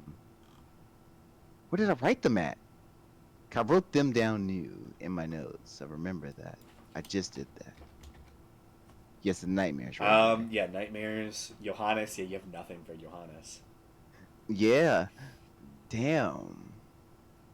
Yeah, sometimes I don't always write down all the descriptions of the character. I just write down like the race and simple things. Yeah. Because the only reason I have to do it like that is because sometimes while I'm playing, like I just don't like how you have to edit it, and then that takes you to a completely different page of the character sheet. And then you have to Yeah. stop doing that to go back to your character sheet, so it messes me up. I can't just write fast enough. I always got to go back and forth. You're good. That's why I try to like give my names out in the chat all the time, like to make it like easier for note taking and stuff. Also, because the names, like D&D names, are never spelled correctly. They're just always so weird. Always. That's the fantasy aspect of it. Yeah. I know. I know. Just throw in more letters. It's like French. Let's Yeah. throw Or- in some At extra least, like- consonants. At least like Or with not- all of the Doragon, they're literally just Japanese name, like words and name form. Like or you throw in a random apostrophe. yeah, like Kira, is the shadow sorcerer. Like, it literally just means death. I forget what some of the other ones are named after. But yeah, I know Kira. Oh man, this is man, but good on you, Faith. That was a good connection. I appreciate that. That was a good one. Damn. Cause that would have went completely over my head this entire campaign until She's done some good like sleuthing. Like yeah, honestly. you're really good at that. I feel like you were born to play Seer in this campaign. Being like actually I have- smart. Because actually, I think Seer might know that. Like honestly, Seer's smart enough. Oh man. If that you're smart deduction. enough to figure that out on your own, I think Seer's smart enough. Honestly. Yeah, Seer's intelligence is magically enhanced. Like, come on. Says that old bastard. Honestly, it gets easier the longer I play Seer. You're just you're becoming Seer. Yeah, that's terrifying. Oh man. Who was it that said that any character you play is really just a version of yourself, some degree? Who said that? It was oh,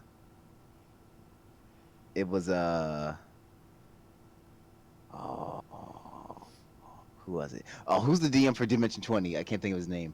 Brennan Lee Mulligan. Yeah, he's the Yeah. one that said that. He said when he was in performing arts and all that, he said one teacher had said that whenever you are acting out a character or role, you're really viewing yourself through like a prism or a kaleidoscope. You're just seeing a different version of yourself. I was like, huh, that's interesting. He said because if you really couldn't connect with the character at all, you wouldn't actually be able to play them. I was like, that's a very interesting way of looking at acting.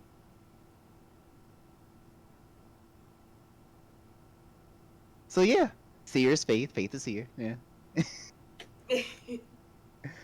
It's at this point it's 1-to-1. Fine. Oh man.